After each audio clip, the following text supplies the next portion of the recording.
Hello everyone, a very good morning to all of you. Hello Pankaj Kumar, very good morning, very good morning.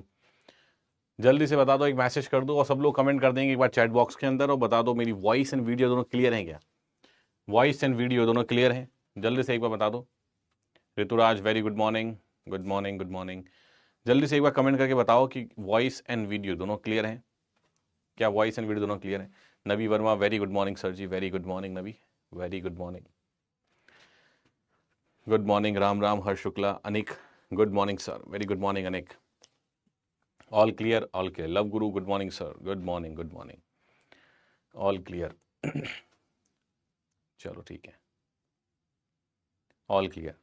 Good morning Luv Kumar, good morning to all of you. Manish Bhatt, सब clear है, सब clear है. चलो अच्छा है. Okay. आज actually family के अंदर कुछ मेडिकल इमरजेंसी थी, इसलिए थोड़ी क्लास को डिले करना पड़ा. ठीक है, क्लास वैसे तो नॉर्मली आपके 8 बजे क्लास चलती है, तो उसको थोड़ा सा डिले करना पड़ा. सर रैंकाइन थ्योरी में भी सॉइल ड्राई कंसिडर करते हैं? रैंकाइन थ्योरी में भी सॉइल को ड्राई कंसिडर करते हैं, बिल्कुल सही कह रहे हो. ठीक है, इस वजह से क्लास को थोड़ा सा हमने शेड्यूल किया है आगे. ठीक है, क्लास को थोड़ा शेड्यूल किया था 9:30 बजे. तो 9:30 बजे बेसिकली क्लास अभी मैं थोड़ी क्लास को कैंसिल करने वाला था एक्चुअली, बट मैनेजमेंट ने यही बोला कि सर नहीं, आप क्लास को कर लीजिए आज ही आज, क्योंकि नोटिफिकेशन जा चुका है. आज आप सर ठीक नहीं लग रहे हैं. नहीं, ऐसे ही थोड़ा सा टाइम हाँ ठीक है, थोड़ा सा मेडिकल इमरजेंसी थी घर पे, इसलिए थोड़ा सुबह सुबह काफ़ी इधर उधर दौड़ना हो गया. कोई बात नहीं, शुरू करते हैं आज की क्लास. ठीक है, वेरी गुड मॉर्निंग उमेश. शुरू करते हैं अर्थ प्रेशर थ्योरीज. तो हम कल अर्थ प्रेशर थ्योरीज के बारे में बातचीत कर रहे थे. ठीक है, हाँ रात में, हाँ बस वही वही वही तो कह रहा हूँ. थोड़ी नींद भी कम हुई है और थोड़ा सा रात से ही थोड़ी तबीयत खराब थी फैमिली मेम्बर्स की, तो उसमें थोड़ा सा वहाँ पे नींद भी पूरी नहीं हो पाई और फ्रेशनेस नहीं दिखती है. ये होता है चीज़ है ना, फ्रेशनेस नहीं दिखती. जब नींद वगैरह पूरी नहीं होती है तो फ्रेशनेस नहीं लगती है. लेकिन कोई बात नहीं, तो इसलिए मैं सोच रहा था कि आज क्लास को थोड़ा तो देखते हैं, संडे को कल क्लास को कवर अप कर लेते, लेकिन नहीं हो पाया चीज़ें. ठीक है, क्योंकि पहले से कुछ शेड्यूल थे या फिर आप लोगों को नोटिफिकेशंस पहले से दे चुके थे कि यार 9:30 बजे क्लास होगी. ठीक है, तो वो 9:30 बजे क्लास होनी थी, इस वजह से तो मैं अभी भाग दौड़ के ही जल्दी से पहुंचा हूँ यहाँ पर, कि जितना जल्दी पहुंच सकें टाइम पे पहुंच जाएं. ठीक है, और वो जितना जल्दी क्लास ख़त्म करके वापस से मुझे भागना ही है, तो इस वजह से थोड़ा सा हो सकता है. हाँ, चेहरा रीड करना आ गया मुझे, क्या बात है. विनायक सर, आपने क्या ही सॉइल पढ़ा है, very effective, thank you sir, thank you so much Vinayak, thank you so much Vinayak. चलो ठीक है, शुरू करें अर्थ प्रेशर थ्योरीज को. ठीक है, अर्थ प्रेशर थ्योरीज को शुरू करते हैं. कल लास्ट क्लास के अंदर हमने काफी सारे प्रेशर वेरिएशंस के बारे में बातचीत कर ली थी. आई थिंक आप चीजों को देखो रिवाइज कर रहे होगे टाइमली. ठीक है, टाइमली चीजों को रिवाइज करना, किसी भी तरह का बैकलॉग जो है वो अभी मत रखना. ठीक है, कि कुछ कंटेंट आपके पास टाइप्ड रहता है, तो उसको आपको तुरंत क्लास के बाद ही आधा घंटा लेके उसको लिख दो और फटाफट उसको खत्म कर लो, कि वापस से पूरा पूरा पढ़ना तो है नहीं. ठीक है, तो जैसे ही खत्म होता है फटाफट आधे घंटे के अंदर पूरा कंटेंट को जैसे आप लिख रहे हो जल्दी से फटाफट उसको लिख दो. ठीक है, तो ये चीज़ें हम आपको लोगों को ध्यान रखनी है, इन चीज़ों के बारे में आपको पता रखना है कि बैकलॉग अगर बहुत ज़्यादा हो जाएंगी तो बाद में कवर अप करना बहुत मुश्किल हो जाएगा. Very good morning Sonu. ठीक है, बाद में कवर अप करना थोड़ा मुश्किल हो जाएगा, क्योंकि एग्जाम बहुत पास में है. देखो ज़्यादा दूर नहीं है एग्जाम ना, ज़्यादा दूर नहीं है, बस सिर्फ 1-1.5 महीना 2 महीना इफेक्टिव, आप 1-1.5 महीना इफेक्टिव आपके पास बचा है. अच्छा संदीप के, मैंने तो शेड्यूल देखा ही नहीं, 8 AM को वेट कर रहा था. ओके ओके, चलो कोई बात नहीं. शेड्यूलिंग आई थिंक 9:30 बजे का शेड्यूलिंग तो पहले ही हो चुकी थी. ठीक है, 9:30 की शेड्यूलिंग तो पहले हो चुकी थी, इस वजह से. चलो ठीक है, आई थिंक नोटिफिकेशन टाइमली आप लोगों तक पहुंच गया होगा, नोटिफिकेशन तो टाइमली पहुंच गया होगा. ठीक है, तो बैकलॉग देखो किसी तरह का रखना मत, क्योंकि यहां से अगर बैकलॉग रह गया तो बहुत मुश्किल हो जाती है चीज़ों को कवर अप करने के लिए. अर्थ प्रेशर थ्योरीज की हम बातचीत कर रहे थे. तो सर अर्थ प्रेशर थ्योरीज के अंदर हमें क्या पढ़ना है, देखो आज ध्यान से समझना क्या क्या कंडीशंस और हैं. Coulomb theory of earth pressure, बिल्कुल ये लास्ट स्लाइड. ठीक है, thank you so much Kumar. ठीक है, Coulomb's theory of earth pressure, ये हमारे पास लास्ट क्लास के अंदर इस स्लाइड को हम बेसिकली पढ़ रहे थे कि Coulomb's theory of earth pressure किस तरह से होता है, क्या होता है, इन सब चीजों के बारे में बातचीत कर रहे थे. ठीक है, तो पहले इस अजम्पशंस को, क्योंकि मैंने बोला था आपको कि अजम्पशन से क्वेश्चन बहुत इंपॉर्टेंट है, बार बार एग्जाम्स के अंदर पूछे गए हैं. इन अजम्पशन से आपको क्वेश्चन को सबसे पहले देखना है बढ़िया तरीके से, और उसके बाद हम थोड़ा आगे बढ़ते हैं. कुछ और इंपॉर्टेंट इसके अंदर पॉइंट्स हैं जो कि बहुत बार मल्टीपल टाइम एग्जाम्स के अंदर पूछे गए हैं, उन्हीं पॉइंट्स को हम फर्दर कैरी करेंगे. और उसके बाद कुछ और आपके पास कंडीशन है, उन कंडीशन को चेक करेंगे यहाँ पे अर्थ प्रेशर की। तो पूरी कोशिश रहेगी कि आज ऑब्वियसली पूरी कोशिश कि आज हो ही जाएगा, वैसे पूरी कोशिश है कि आज आपके पास अर्थ प्रेशर थ्योरीज तो कंप्लीट हो जाए और हम स्टेबिलिटी ऑफ स्लोप के एक या कोई एक आध कंडीशन या कुछ बेसिक कॉन्सेप्ट को समझ लें। ठीक है, तो ये हम देखेंगे। कल की क्लास जो है संडे को भी अगर पॉसिबल हुआ तो संडे को कल मैं आपकी एक क्लास रख दूंगा यहाँ पर, एक्स्ट्रा क्लास संडे की, ताकि जितना जल्दी हो सके हम फाउंडेशन वाले पार्ट को भी हम कवर अप कर लें। और आपका ट्यूसडे तक मेरा प्लान ये है कि ट्यूसडे तक आपका सॉइल मैकेनिक्स खत्म हो जाए, ताकि वेडनेसडे से हम यूट्यूब पे रिवीजन करेंगे। रात को शाम को 5 से 7 हम यूट्यूब के ऊपर रिवाइज करेंगे पूरे सॉइल मैकेनिक्स को बढ़िया तरीके से, क्रैश कोर्स के फॉर्म में जैसा आपके चल रहा होगा। तो मेरा टारगेट ये है कि ट्यूसडे तक अगर आपका ये खत्म हो जाता है, इसलिए संडे को भी मुझे लगता है कि एक्स्ट्रा क्लास रखनी पड़ेगी आप लोगों के लिए, ताकि हड़बड़ाहट ना हो, आराम से अच्छी तरीके से खत्म हो जाए। तो अगर ट्यूसडे तक खत्म हो जाएगा मॉर्निंग के अंदर, तो आप थोड़ा रिवाइज करके आओगे, तो इवनिंग के अंदर से हम रिवाइज करेंगे पूरे सॉइल मैकेनिक्स को बढ़िया तरीके से फिर से। ठीक है, तो तुरंत अगर फर्स्ट रिवीजन यहीं पर कर लोगे फिर भूलोगे नहीं, एक महीना तो भूलोगे नहीं एग्जाम को, सॉइल मैकेनिक्स पूरी तरीके से। ठीक है, तो ध्यान से देखो यहाँ पर क्या क्या अजम्पशन थे। आई थिंक ये सब चीजें आप रिवाइज करके आए हो चीजों को, कि बैकफिल हमारे पास ड्राई होना चाहिए, कोहेजनलेस होना चाहिए, होमोजीनियस और आइसोट्रॉपिक होना चाहिए। ये चीज मैं आपको समझा चुका हूं। पहला कंडीशन साथ साथ बैठ के याद कर लेना, पहली फर्स्ट आपके पास अजम्पशन होती है वो यही होती है।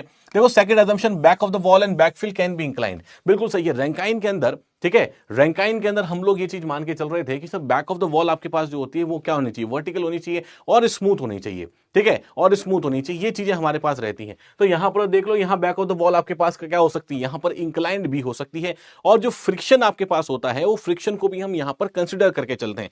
अगर मैं बात करता हूं किसकी, अगर मैं बात करता हूं रैंकाइन थ्योरी की, तो जो वॉल होता था, वॉल के बैक और पीछे जो आपका बैकफिल है, उन दोनों के बीच में जो फ्रिक्शन है उस फ्रिक्शन को हम जनरली इग्नोर करके चलते थे, लेकिन यहां पर क्या कर रहे हैं, दोनों को कंसिडर करके चलते हैं। तो there would be friction between the wall and the soil, ये बिल्कुल करेक्ट है। नेक्स्ट देखो आपके पास फेलियर प्लेन जो होता है उसको हम प्लेनर मान के चलते हैं। ठीक है, जनरली फेलियर प्लेन कर्व्ड होता है, ये भी मैंने आपको कल बताया था कि जनरली सर फेलियर प्लेन हमारे पास कर्व्ड होता है near the bottom, and therefore this assumption leads to variation of earth pressure from the actual value. तो एक्चुअल वैल्यू से थोड़ा सा आपके पास अलग आता है वैल्यू, बिकॉज कर्व्ड एक्चुअल में होता है। ठीक है, कर्व्ड आपके पास एक्चुअल में होता है।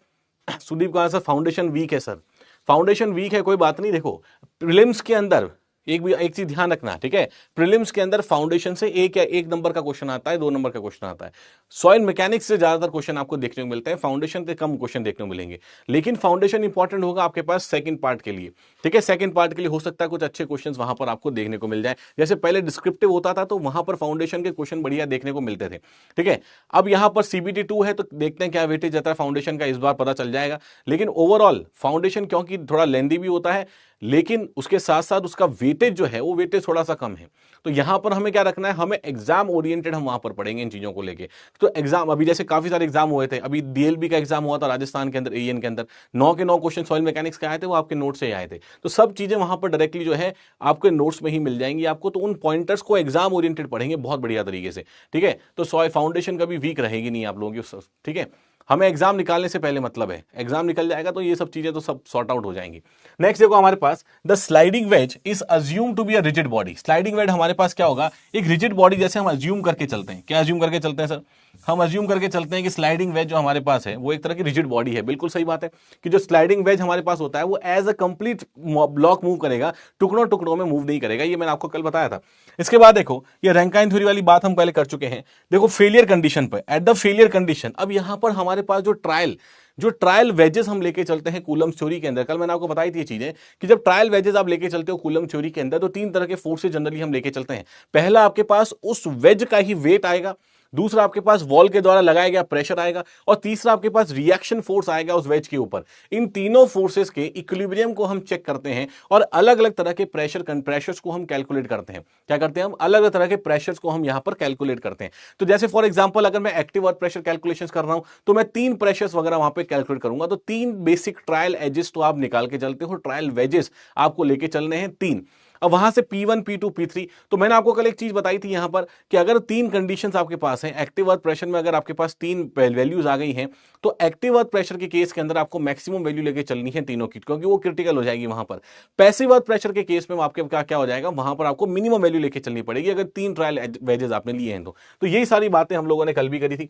ठीक है, ये सारी बातें मैंने यहां तक बता दी थी। Direction of all the 3 forces are known, उन सब की वैल्यू आपको पता होती है डायरेक्शन। और एक फोर्स ट्रायंगल के थ्रू हम क्या करते हैं, किसी पर्टिकुलर एंगल पे अलग अलग वैल्यूज ऑफ पीए को कैलकुलेट करते हैं, अलग अलग वैल्यूज को हम यहां पर कैलकुलेट करेंगे ट्रायल वेजेस के अंदर। और passive earth pressure and PP is the minimum value obtained for various trial wages. तो मतलब एक्टिव अर्थ प्रेशर के लिए आप तो हाईएस्ट वैल्यू लेके चलोगे और पैसिव अर्थ प्रेशर के लिए आप क्या लेके चलोगे, लोअर वैल्यू लेके चलोगे। ठीक है सर, यहां तक की बातें तो हमने कल रिवाइज कर ली थी। अब कुछ देखो नोट के अंदर कुछ इंपॉर्टेंट पॉइंट्स हैं जो आपको कवर अप करके चलने हैं।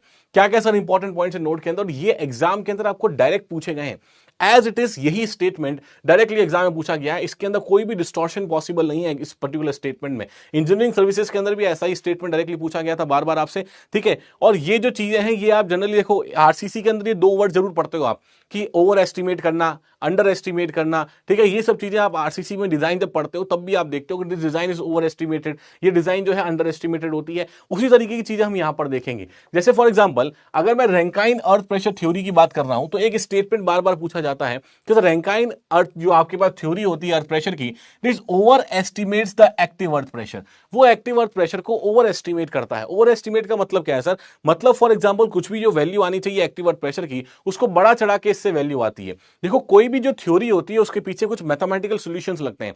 ठीक है, मैथमेटिकल फॉर्मुलेशंस होते हैं उस थ्योरी को कवर अप करने के लिए। तो उस थ्योरी के अंदर उस मैथमेटिकल फॉर्मुलेशंस को आसान करने के लिए हम कुछ अजम्पशंस लेके चलते हैं। अब उन अजम्पशंस की वजह से हमारे पास जो एक्चुअल वैल्यूज है, एकदम रियल वैल्यूज हैं, वो रियल वैल्यूज आ नहीं पाती हैं क्योंकि हमने अज्यूम करके काफी चीजों को हम रिड्यूस कर दिया है। अब अगर हम सारी चीजों को एक्चुअल में लेके चलते तो हमारे पास जो कैलकुलेशन है बहुत ज्यादा एडवांस हो जाती, बहुत ज्यादा मैथमेटिकल कंप्यूटेशंस वहां पर लगने लग जाती और वहां पर आपके पास जो सॉल्यूशन आते वो कुछ रियल वैल्यूज को फाइनली देखने को मिलती। इन अजम्पशंस की वजह से होता क्या है कि आपके पास वैल्यू जो है रियल वैल्यू से थोड़ा सा डिफर करती है। अब हर थ्योरी का अलग अलग तरीका है। जैसे रैंकाइन अर्थ प्रेशर थ्योरी की बात करोगे तो वहां पर अगर आप पैसिव अर्थ प्रेशर कैलकुलेट कर रहे हो रैंकाइन थ्योरी से, तो एक्टिव अर्थ प्रेशर कैलकुलेट कर रहे हो, तो वो थ्योरी का इनबिल्ट मैथमेटिकल कैलकुलेशन ही इस तरह से है कि वो ज्यादातर वैल्यूज आपको बढ़ा चढ़ा के बता रहा होगा कि देखो यहां पर एक्टिव अर्थ प्रेशर ज्यादा लग रहेगा। इसलिए ये प्रैक्टिकली नोट किया गया है कि Rankine earth pressure theory over estimates the active earth pressure. वो एक्टिव अर्थ प्रेशर को ओवर एस्टिमेट करती है और अंडर एस्टिमेट, ये अंडर एस्टिमेट करती है किसको, पैसिव अर्थ प्रेशर्स को अंडर एस्टिमेट करती है। ये चीज स्टेटमेंट आपको डायरेक्टली याद रखना है क्योंकि बहुत बार एग्जाम के अंदर स्ट्रेट डायरेक्टली इसमें कुछ भी चेंज नहीं होगा, ऐसा ही लिखा हुआ मिलेगा, इसको चेंज कर भी नहीं पाओगे। ठीक है, नेक्स्ट देखो यहां पर therefore the value of active earth pressure will decrease in the case of friction and the passive earth pressure will increase in the case of friction. तो जब हम फ्रिक्शन वाली बातचीत करते हैं, जब कहां ले रहे हैं फ्रिक्शन, कूलम थ्योरी के अंदर फ्रिक्शन की बातचीत करते हैं, तो कूलम थ्योरी फ्रिक्शन की बातचीत करेंगे तो वहां पर जो बड़ी हुई वैल्यूज हैं आपके पास एक्टिव अर्थ प्रेशर की due to the effect of friction, वहां पर क्योंकि कूलम्स के अंदर फ्रिक्शन वाला फॉर्मूला साथ में घुसेगा तो फ्रिक्शन वाला जो क्राइटेरिया वो साथ में आएगा। उस फ्रिक्शन के क्राइटेरिया की वजह से वो कुछ ना कुछ उसके मूवमेंट को रजिस्ट करेगा, प्रेशर्स को रजिस्ट करेगा। जो प्रेशर्स को रजिस्ट करेगा तो वहां पर आपके पास एक्टिव अर्थ प्रेशर जिसकी वैल्यू बढ़ा चढ़ा के आई थी वो जनरली क्या हो जाएगा, डिक्रीज होता हुआ दिखेगा। ये सारी प्रैक्टिकल एप्लीकेशंस हैं आपके पास। And that of the earth pressure, जो आपका पैसिव अर्थ प्रेशर है उसकी वैल्यू क्योंकि अंडर एस्टिमेटेड है, मतलब वैल्यू कम आ रही है, कम बताई गई है, वो वैल्यू आपके पास धीरे धीरे फ्रिक्शन की वजह से क्या होने लग जाएगी, बढ़ने लग जाएगी। ये दोनों ही प्रैक्टिकल एप्लीकेशन आपके पास है, दोनों ही स्टेटमेंट को याद रख लेना बढ़िया तरीके से। नेक्स्ट देखो, for retaining wall design we work on active earth pressure theory. अब यहां पर देखो ये जो स्टेटमेंट है कि रिटेनिंग वॉल या फिर ब्रिज अबेटमेंट्स के ऊपर कौन सी थ्योरी यूज करी जाती है, ये बार बार एसएससी ने लगभग 2 या 3 बार पूछा है। उसके अलावा एजेई एग्जाम के अंदर भी 3 से 4 बार आपको पूछा गया है। इस चीज को जरूर ध्यान रखना कि सर अगर मैं बात करता हूं रिटेनिंग वॉल की बात कर, डिजाइन की बात कर रहा हूं, then we work on active earth pressure theory. जब हम एक्टिव अर्थ प्रेशर थ्योरी के ऊपर बातचीत कर रहे होते हैं, अगर आप ब्रिज अबटमेंट्स की बात करते हो तो bridge abutments and basement walls are designed at earth pressure at rest. देखो ये जो पार्ट है ब्रिज अबटमेंट वाला, इसी की मैं बात कर रहा हूं। ये मोर देन 3 टाइम्स आपको एग्जाम में पूछा गया है। ठीक है, मोर देन 3 टाइम्स आपको ये एग्जाम में पूछा गया है कि ब्रिज अबटमेंट जो है उसको किस तरह से डिजाइन किया जाता है या उसको किस कंडीशन में डिजाइन किया जाता है। तो ब्रिज अबटमेंट्स या बेसमेंट वॉल जो होती हैं, they are designed at rest condition. उसको एट रेस्ट कंडीशन के अंदर हम डिजाइन करके चलते हैं। इन चीजों को ध्यान रखना है। अब देखो सर, हमारे पास जो हमने रैंकाइन थ्योरी को यूज किया या फिर कूलम्स की जो पूरी थ्योरी पढ़ी, उसके कुछ अजम्पशंस पढ़े, ये सारी बातें हमने वहां पर पढ़ी थी। ये तो हो गए हमारे पास एक तरह के एनालिटिकल मेथड्स। ये क्या हो गए, एक तरह के एनालिटिकल मेथड्स। तो क्या हम earth pressure calculation graphical method से भी कर सकते हैं क्या? बिल्कुल कर सकते हैं। तो दो तरह के आपके पास ग्राफिकल मेथड्स होते हैं, एक होता है रेबान्स मेथड और दूसरा आपके पास होता है क्या? दूसरा आपके पास होता है कलमैन्स मेथड। तो रेबान्स मेथड और कलमैन्स मेथड, इन दोनों मेथड्स के नाम जो है वो बहुत ज्यादा इंपॉर्टेंट है। इनका जो कैलकुलेशन है या इनका जो प्रोसीजर है वो बिल्कुल भी इंपॉर्टेंट नहीं है, कभी नहीं पूछा गया किसी भी एग्जाम के अंदर, ठीक है, वो आपके सिलेबस में भी नहीं है। लेकिन इनके नाम जो है, क्योंकि कुछ ना कुछ एई एग्जाम्स के अंदर इसके नाम के बारे में जरूर पूछा गया है कि which of the following is not a graphical method, तो 1 2 3 4, तो अगर आपको नाम पता होंगे तो बेसिकली वो सारे क्वेश्चंस आप वहां से कर पाओगे। तो दो तरह के मेथड्स होते हैं, एक होता है रेबान्स मेथड, एक होता है कलमैन्स मेथड, ठीक है। अब रेबान्स मेथड की अगर बात करूंगा तो रेबान्स मेथड वो ग्राफिकल मेथड है या वो ग्राफिकल कैलकुलेशन है जिससे आप अर्थ प्रेशर कैलकुलेशन कर पाते हो। वो ग्राफिकल मेथड है जो कि पॉन्सलेट के सॉल्यूशन पे डिपेंड करता है।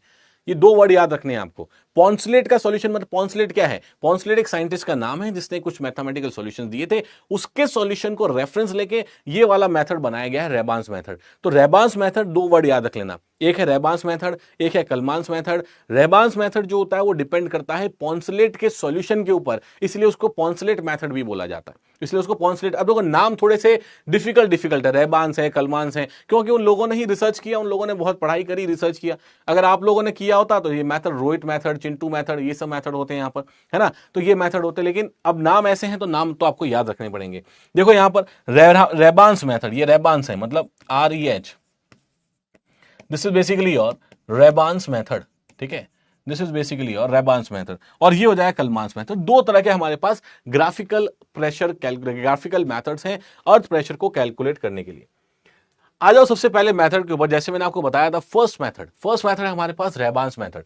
ये मेथड जो होता है, this method is used to find out graphically total active earth pressure. Total active earth pressure को कैलकुलेट करने के लिए रेबान्स मेथड को जनरली हम यूज करते हैं। किसके ऊपर डिपेंड करता है? ध्यान से देखो, it is based on Poncelet solution. ये पॉन्सलेट के सॉल्यूशन के ऊपर डिपेंड करता है, ये पॉन्सलेट के सॉल्यूशन के ऊपर डिपेंड करता है, and therefore known as Poncelet's method. इसीलिए इसको पॉन्सलेट मेथड भी बोला जाता है। बस ये दो वर्ड आपको याद रख लेने हैं। क्या याद रख लेने हैं सर? एक तो दो मेथड के नाम हो गए कि एक हमारे पास रेबान्स मेथड होगा, एक रेबान्स मेथड होगा, एक हमारे पास कलमांस मेथड होगा, ठीक है, कलमांस मेथड होगा। इसमें से ये जो मेथड है वो पॉन्सलेट मेथड भी कहलाता है।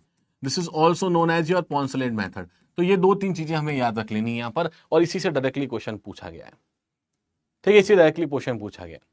ओके, आगे देखो कलमांस मेथड का क्या मतलब है sir? This method is more general than the Rebhann's method and it can be used to determine Coulomb's earth pressure for ground surface of any configuration for various type of load, surcharge or layered backfill।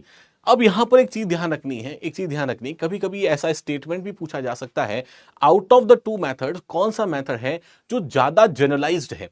देखो generalise का मतलब यह होता है कि आपने अपने assumptions को थोड़ा सा कम किया है और वहां पर एक्चुअल डेटा के बारे में ज्यादा बातचीत करी है, वो होता है जनरलाइज फॉर्म ऑफ इक्वेशंस, ठीक है। तो कलमांस मेथड हमारे पास जो होगा वो कंपेयर टू रेबान्स मेथड ज्यादा आपके पास जनरलाइज होता है, ज्यादा बेटर होता है। रीजन ये है क्योंकि ये किसी भी तरह के सॉइल कंडीशंस के लिए एप्लीकेबल है, किसी भी तरह के लोडिंग कंडीशंस के लिए एप्लीकेबल है, ठीक है, किसी भी तरह के लोडिंग कंडीशंस के लिए एप्लीकेबल होता है, और नंबर ऑफ सॉइल्स के लिए, लेयर्ड सॉइल के लिए भी लगातार आपके पास एप्लीकेबल होता है। करूँ चौधरी पूछे पॉन्सलेट सॉल्यूशन क्या है?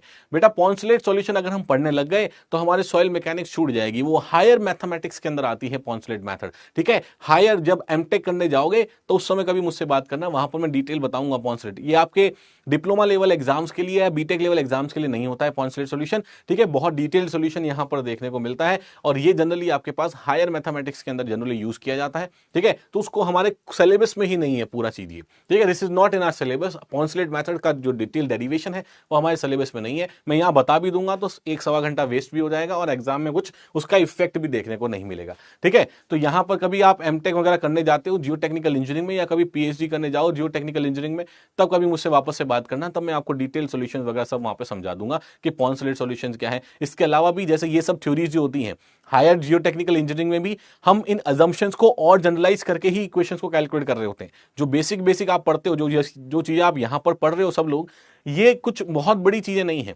ठीक है, ये तो आप बहुत जनरलाइज चीजें हैं, छोटी छोटी चीजें हैं।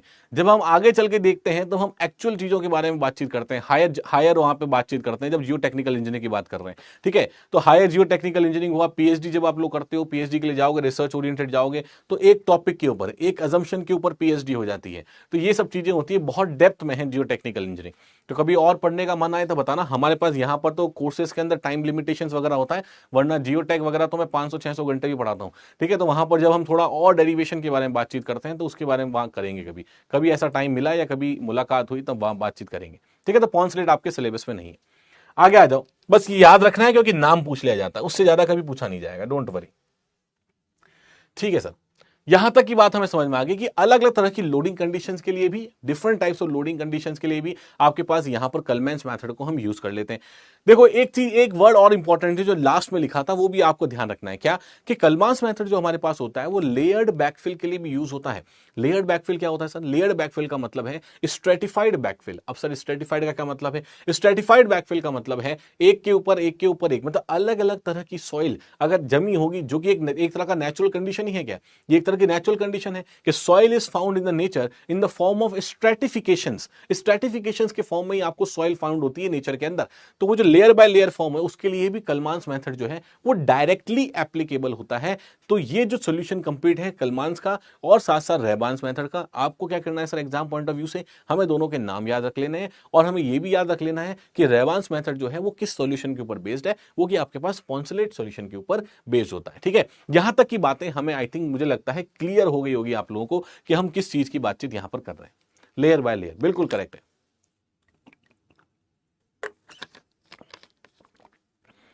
अब यहां देखो एक कंडीशन हमारे पास और है, एडिशनल सरचार्ज इज एक्टिंग। अगर आपके पास फॉर एग्जांपल कोई रिटेनिंग स्ट्रक्चर है और वहां पर एक एडिशनल सरचार्ज अगर लग रहा है, तो एक बार उसके कंडीशन को भी यहां पर देख लेते हैं बढ़िया तरीके से। जैसे फॉर एग्जांपल अगर मैं ये कहता हूं कि सर ये रिटेनिंग स्ट्रक्चर है मेरा, ठीक है, अगर ये मेरा रिटेनिंग स्ट्रक्चर है कुछ इस तरीके से, अगर ये रिटेनिंग स्ट्रक्चर है और ये आपके पास है बैकफिल, ठीक है, ये हमारे पास क्या है सर? ये हमारे पास यहां पर, ये हमारे पास, ध्यान समझना है चीजों को सर, ये हमारे पास है बैकफिल यहां पर, और ये एग्जाम के अंदर पूछा भी गया, गेट में भी एक दो बार पूछा गया यहीं से। ठीक है, ये आपके पास बैकफिल होता है यहां, सही बात है, ऑल्टरनेटिव लेयर्स की बात कर रहे हो। ठीक है, अब यहां पर क्या हो रहा है? यहां पर आपके पास कुछ एडिशनल सरचार्ज लग रहा है। फॉर एग्जाम्पल ये मान लिया एडिशनल सरचार्ज, क्यू क्या है सर? क्यू है सर हमारे पास सरचार्ज। तो अगर एडिशनल सरचार्ज आपके पास लग रहा है इस तरीके से यहां पर, और ये आपका रिटेनिंग स्ट्रक्चर है, इसकी टोटल हाइट मैं मान लेता हूं, फॉर एग्जांपल अभी तक जो हम मान के चले हैं वही हाइट मान लेते हैं कि h इसकी पर्टिकुलर हाइट होगी।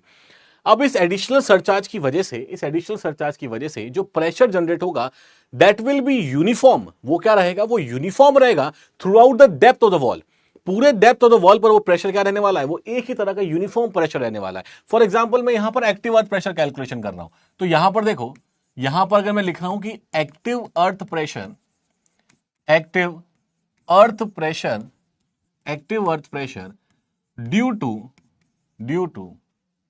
Due to this additional surcharge only, तो सिर्फ इस एडिशनल सरचार्ज की वजह से, due to this additional surcharge only, तो इसको मैं लिख सकता हूं किस तरीके से कि सर ये जो प्रेशर होगा वो आपके पास होगा KA multiply by Q। K क्या है सर? K हमारे पास है coefficient of active earth pressure, तो K मल्टीप्लाई बाय Q, ये जो आपके पास टर्म रहेगी, ये टर्म आपके पास कांस्टेंट रहेगी थ्रू आउट द डेप्थ। मतलब अब देखो यहां पर मैं एक प्रेशर वेरिएशन बना रहा हूं, तो ये जो प्रेशर वेरिएशन आपके पास आई है, ये जो प्रेशर वेरिएशन आपके पास आएगी, ये प्रेशर वेरिएशन है, अलग दूसरी वॉल नहीं है। ठीक है, तो ये हमारे पास यहां पर एक प्रेशर वेरिएशन देखने को मिलती है इस तरीके से, ये प्रेशर वेरिएशन आपको देखने को मिलेगी इस तरीके से।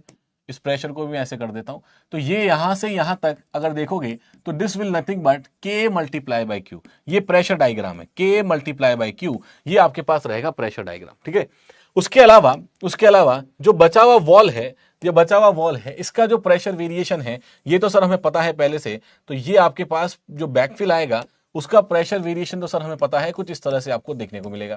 तो सर ये प्रेशर डायग्राम कंप्लीट, ये नेट प्रेशर डायग्राम, ये जो बना है यहां से, ये आपके पास बेसिकली नेट प्रेशर डायग्राम बना है कंप्लीट।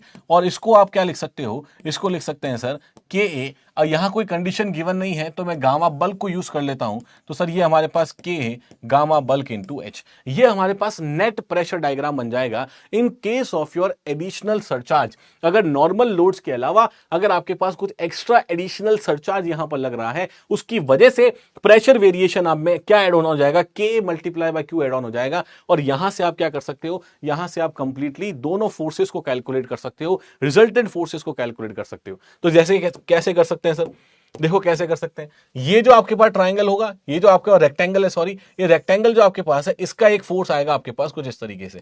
तो फॉर एग्जांपल ये रेक्टेंगल है और रेक्टेंगल में यहां आपको ये फोर्स देखने को मिल रहा है, फॉर एग्जांपल H1। तो ये कहां पर एक्ट कर रहा होगा सर, ये एक्ट करेगा हमें पता है H/2 पे, ये एक्ट कर रहा होगा हमारे पास H/2 पे। सिमिलरली एक आपके पास इस पर्टिकुलर ट्राइंगल के अंदर बात करूंगा तो ये पर्टिकुलर ट्राइंगल ये है, इस पे एक फोर्स लग रहा होगा रिजल्टेंट फोर्स F2, और ये सर एक्ट कर रहा होगा हमारे पास H/3 डिस्टेंस पे फ्रॉम द बॉटम, बॉटम से H/3 डिस्टेंस पे एक्ट कर रहा होगा। तो बस मैं दोनों चीजें निकाल देता हूं, यहां से F1 निकाल देते हैं और यहां से F2 का निकाल देते हैं, और दोनों का कहां एक्ट कर रहे हैं फ्रॉम द बॉटम, वो चीज हमें पता चल जाएगी। ये भी सर हमें पता है यहां पर कि इनसाइड लेंथ को हमने क्या मान रखा है, हर जगह इनसाइड लेंथ को हमने हर जगह 1 मान रखा है, यूनिट इनसाइड लेंथ हमने मान रखी है। तो यहां सबसे पहले देखो, अगर आप यहां से F1 को कैलकुलेट करोगे तो आपको कुछ भी नहीं करना है, आपको बस इस रेक्टेंगल का एरिया देखना है, वो आ जाएगा आपके पास K multiply by Q multiply by H, और इनसाइड विड्थ जो आपके पास आ जाएगी वो आपके पास आ जाएगी 1। तो देखो यहां पर दिस इज प्रेशर, ये प्रेशर डायग्राम का area K multiply by Q multiply by H multiply by inside width multiply by inside width. तो ये क्या हो गया सर हमारे पास, ये हमारे पास हो गया फोर्स जो आपको यहां देखने को मिलेगा कुछ इस तरीके से। दिस इज F1, और ये कहां एक्ट कर रहा है, this will be acting at H/2 from bottom, H/2 from bottom. तो बॉटम से H/2 पे ही एक्ट कर रहा होगा। सिमिलरली अगर यहां पर आप देखोगे सर F2 कैसे निकल रहा है, F2 आपके पास आ जाएगा। अब ये जो ट्राइंगुलर प्रेशर वेरिएशन, इसका वॉल्यूम निकाल लोगे जो हम कल कर रहे थे, तो that is half into base. Base क्या है सर, बेस आपके पास है Ka gamma T into H, half into base multiply by this height, multiply by this height, ये हाइट आ गई आपके पास। तो half into base into height multiply by inside length, तो मल्टीप्लाई बाय इनसाइड लेंथ। तो sir हमारे पास ये आ जाएगा 1/2 Ka gamma T H square, and this is acting at, कहां पर एक्ट करेगा, and this is acting at H/3 from the bottom, this is acting at H/3 from the bottom. देखो हमेशा आपको ये रेफरेंस लिखना जरूरी है कि H/3 H/2 ये कहां से ले रहे हो, ठीक है, इस चीज को ध्यान रखना, ये रेफरेंस लिखना हमेशा इंपॉर्टेंट होता है। तो taking it from the bottom, हम बॉटम से इसको ले रहे हैं, H/3 आपका बॉटम से होगा। ये पूरा कंडीशन होता है सरचार्ज का। तो कभी भी आपको सरचार्ज पूछ लिया जाए तो surcharge net pressure variation diagram, इसको मैं लिख देता हूं कि सर ये क्या है, ये हमारे पास नेट प्रेशर वेरिएशन है। ये जो डायग्राम आपको देखने को मिला है, ये जो डायग्राम आपको देखने को मिला है, ये दोनों, ये बेसिकली नेट प्रेशर डायग्राम्स है। This is your net pressure diagram, ठीक है, ये आपके पास है नेट प्रेशर डायग्राम। ठीक है सर, क्लियर है यहां तक की बातें, यहां तक की तो बातें क्लियर है। जल्दी से बताओ क्लियर है क्या, कमेंट करो फटाफट एक बार, जल्दी से फटाफट एक बार कमेंट करो, क्लियर है क्या बातें यहां तक की।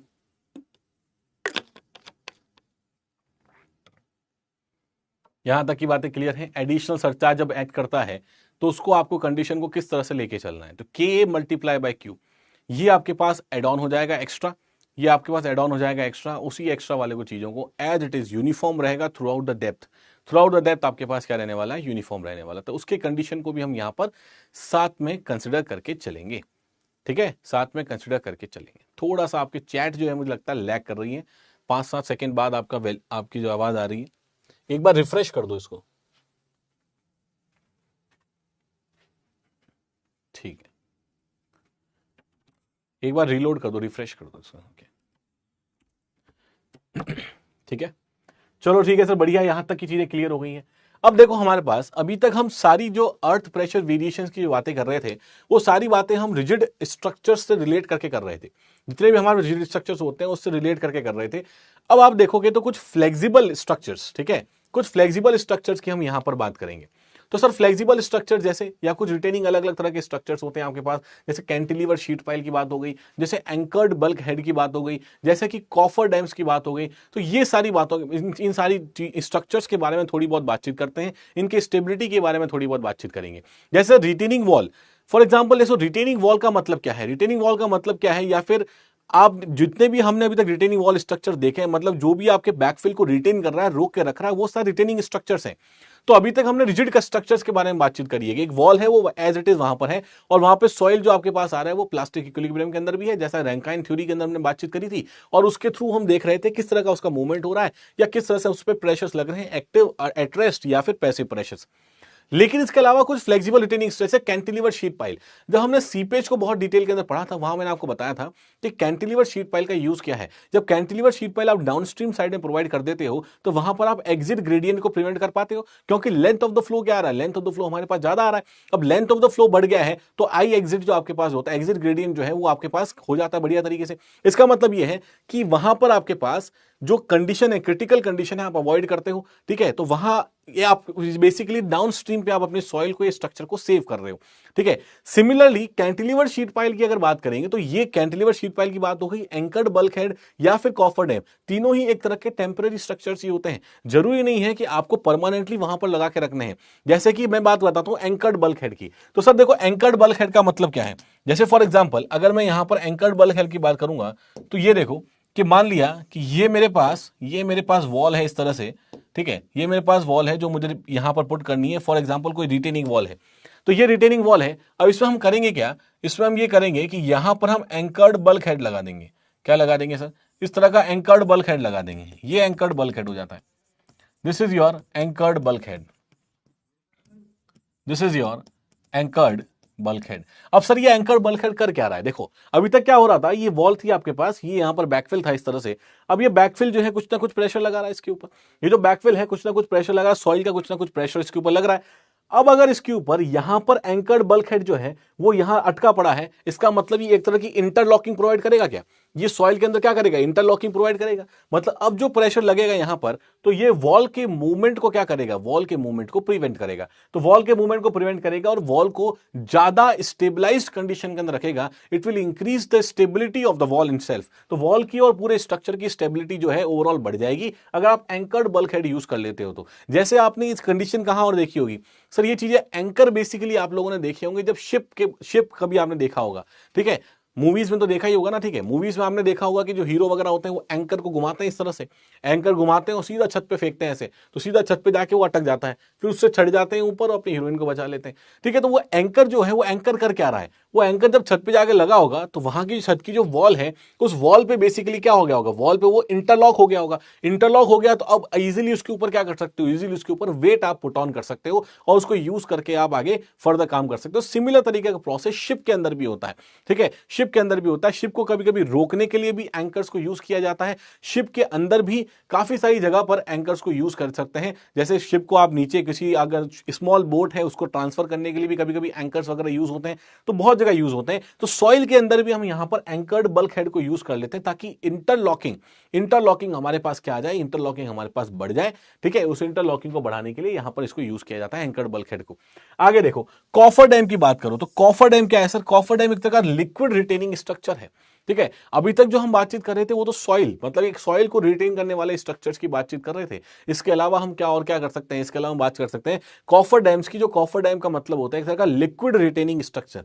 जैसे फॉर एग्जांपल अगर आपको अंडर वाटर कंस्ट्रक्शन करना है, ठीक है, जैसे मैंने आपको बोला कि जाओ और क्या करो कि यहाँ पे गंगा नदी है, गंगा नदी के अंदर आपको एक जाके कंस्ट्रक्शन करना है इनसाइड, ठीक है, और अंदर जाके कंस्ट्रक्शन करना है या फिर वहां पर एक पाइल को ड्राइव करना है। जैसे ब्रिजेस वगैरह बनते हैं तो आपने देखा होगा कि जो पाइल्स वगैरह होते हैं, ब्रिजेस के पिलर्स वगैरह होते हैं, अगर एक किसी भी रिवर के ऊपर एक ब्रिज बन रहा है तो जनरली तो आप ट्रस ब्रिजेस वगैरह बना लेते हो। जैसे फॉर एग्जांपल ये रिवर ऐसे जा रही है तो ट्रस ब्रिजेस यहां से और यहां से, यहां से और यहां से ट्रस के थ्रू हम ब्रिज बना लेते हैं। लेकिन कभी कभी हमारे पास इस तरह की चीजें नहीं होती है, टेरेन मतलब वहां का एरिया कुछ इस तरह का नहीं होता है कि हम वहां पर ट्रस ब्रिज वगैरह बना पाए, ठीक है, ट्रस ब्रिज वगैरह बना पाए, ऐसा हमारे पास एरिया नहीं होता है उधर कभी कभी। तो वैसे केस में हमें क्या करना पड़ता है, वैसे केस में हमें वहां पर अंडर वाटर भी पिलर्स को खड़ा करना पड़ता है।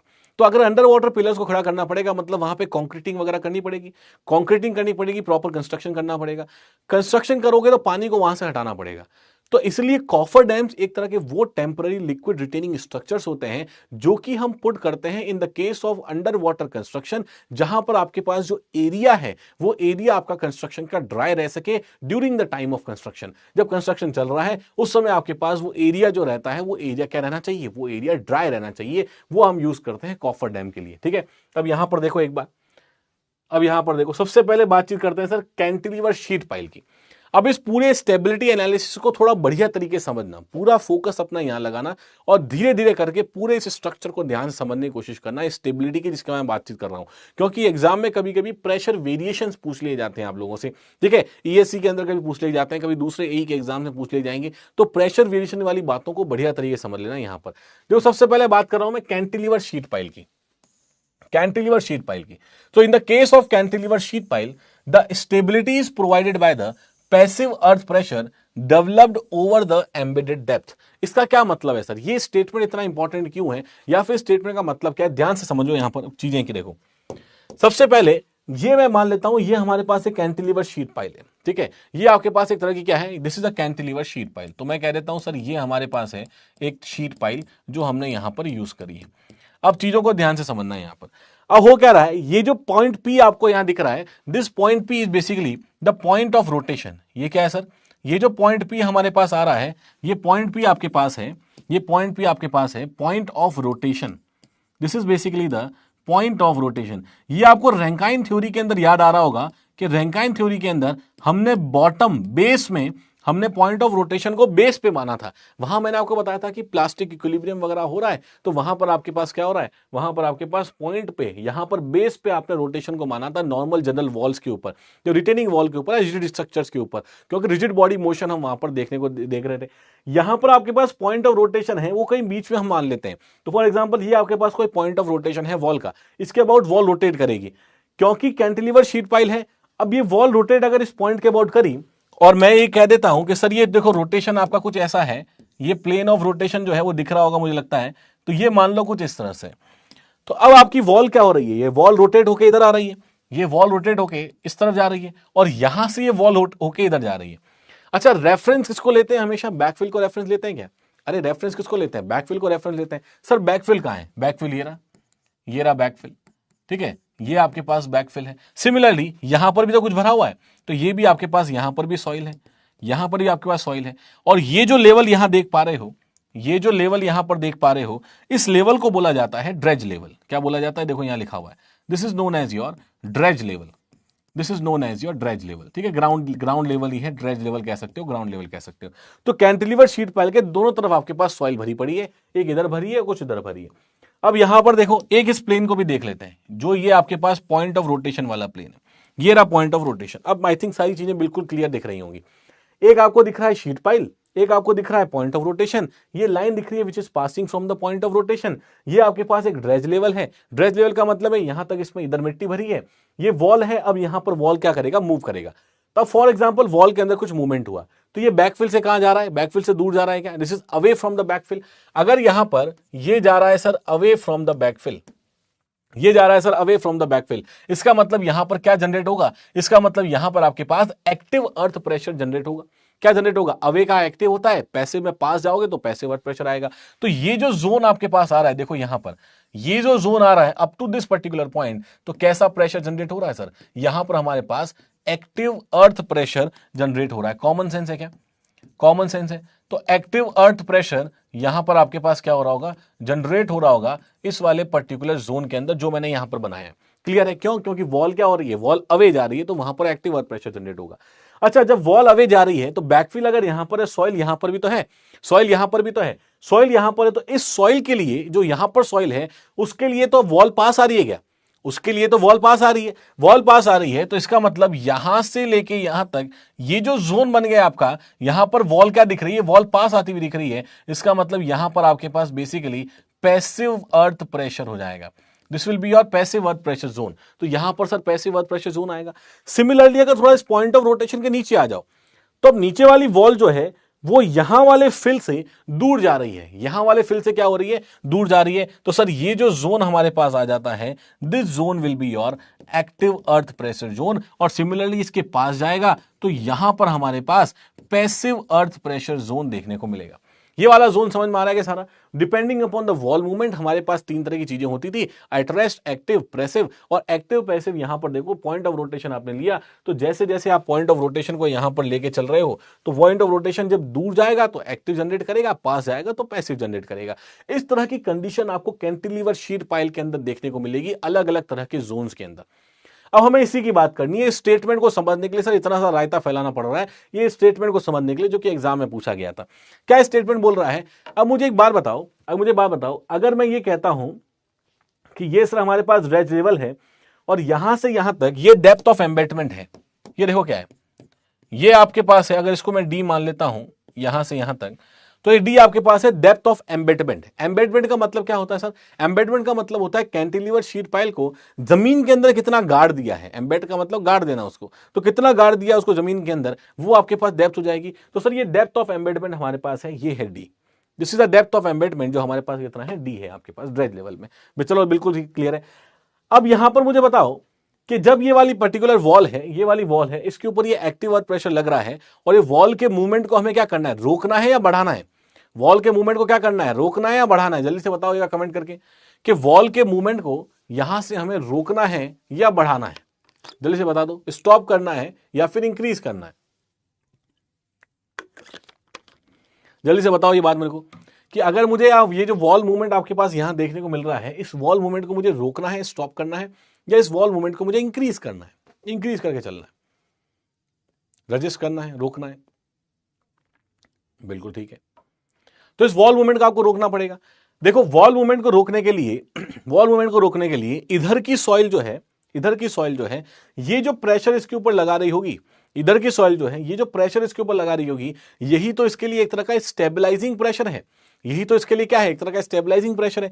तो जो प्रेशर यहां पर जनरेट होगा, ये प्रेशर, ये वाला जो जोन आ रहा है आपके पास पैसिव वाला, ये आपके पास पैसिव अर्थ प्रेशर जो होगा, this will act as an stabilising force in the case of your cantilever sheet pile। तो कैंटिलीवर शीट पाइल में स्टेबलाइजिंग फोर्स की तरह काम करेगी। अब ये चीज समझ में आ रही है क्या? अब ये चीज क्लियर है? तो इसको मैं नोट में भी लिख सकता हूं, इसको आप नोट में भी लिख सकते हो यहां पर, कि in the case of cantilever sheet pile, तो कैंटिलीवर शीट पाइल के केस में, in the case of cantilever sheet pile, the passive earth pressure, कैसा pressure? The passive earth pressure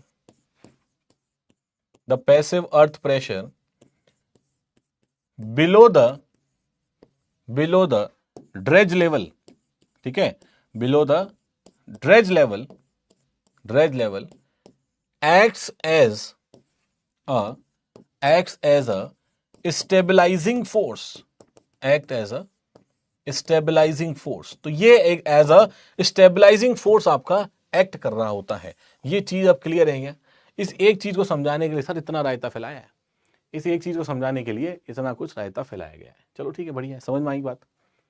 यहां तक की बात क्लियर है? जल्दी से बताओ मुझे एक बार, यहां तक की बातें क्लियर है? यहां तक की बातें क्लियर है? जल्दी से बता दो एक बार।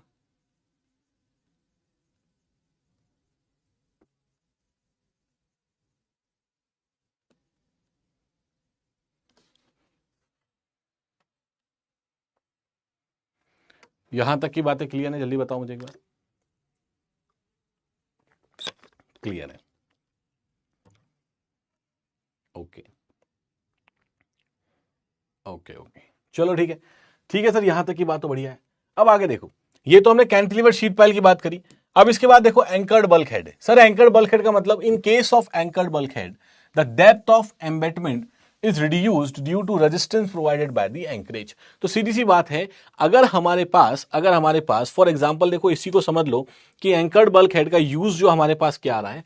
जैसे फॉर एग्जांपल मैं मान लेता हूं सर, ये मेरे पास क्या है, ये मेरे पास इस तरह की वॉल है, ठीक है, ये मेरे पास इस तरह की वॉल है फॉर एग्जांपल, ठीक है सर। अब इसको क्या करना है, अब इसको मुझे एम्बेड करना होगा, क्या इसको मुझे ग्राउंड के अंदर गाड़ना होगा। अगर ग्राउंड के अंदर डालोगे इसको, इसका मतलब है फॉर एग्जाम्पल मैं ये कह देता हूं कि ये मेरा ग्राउंड सरफेस था कुछ इस तरीके से, ठीक है। तो ये मैं मान लेता हूं सर ये मेरे पास है ground surface, this is the ground surface.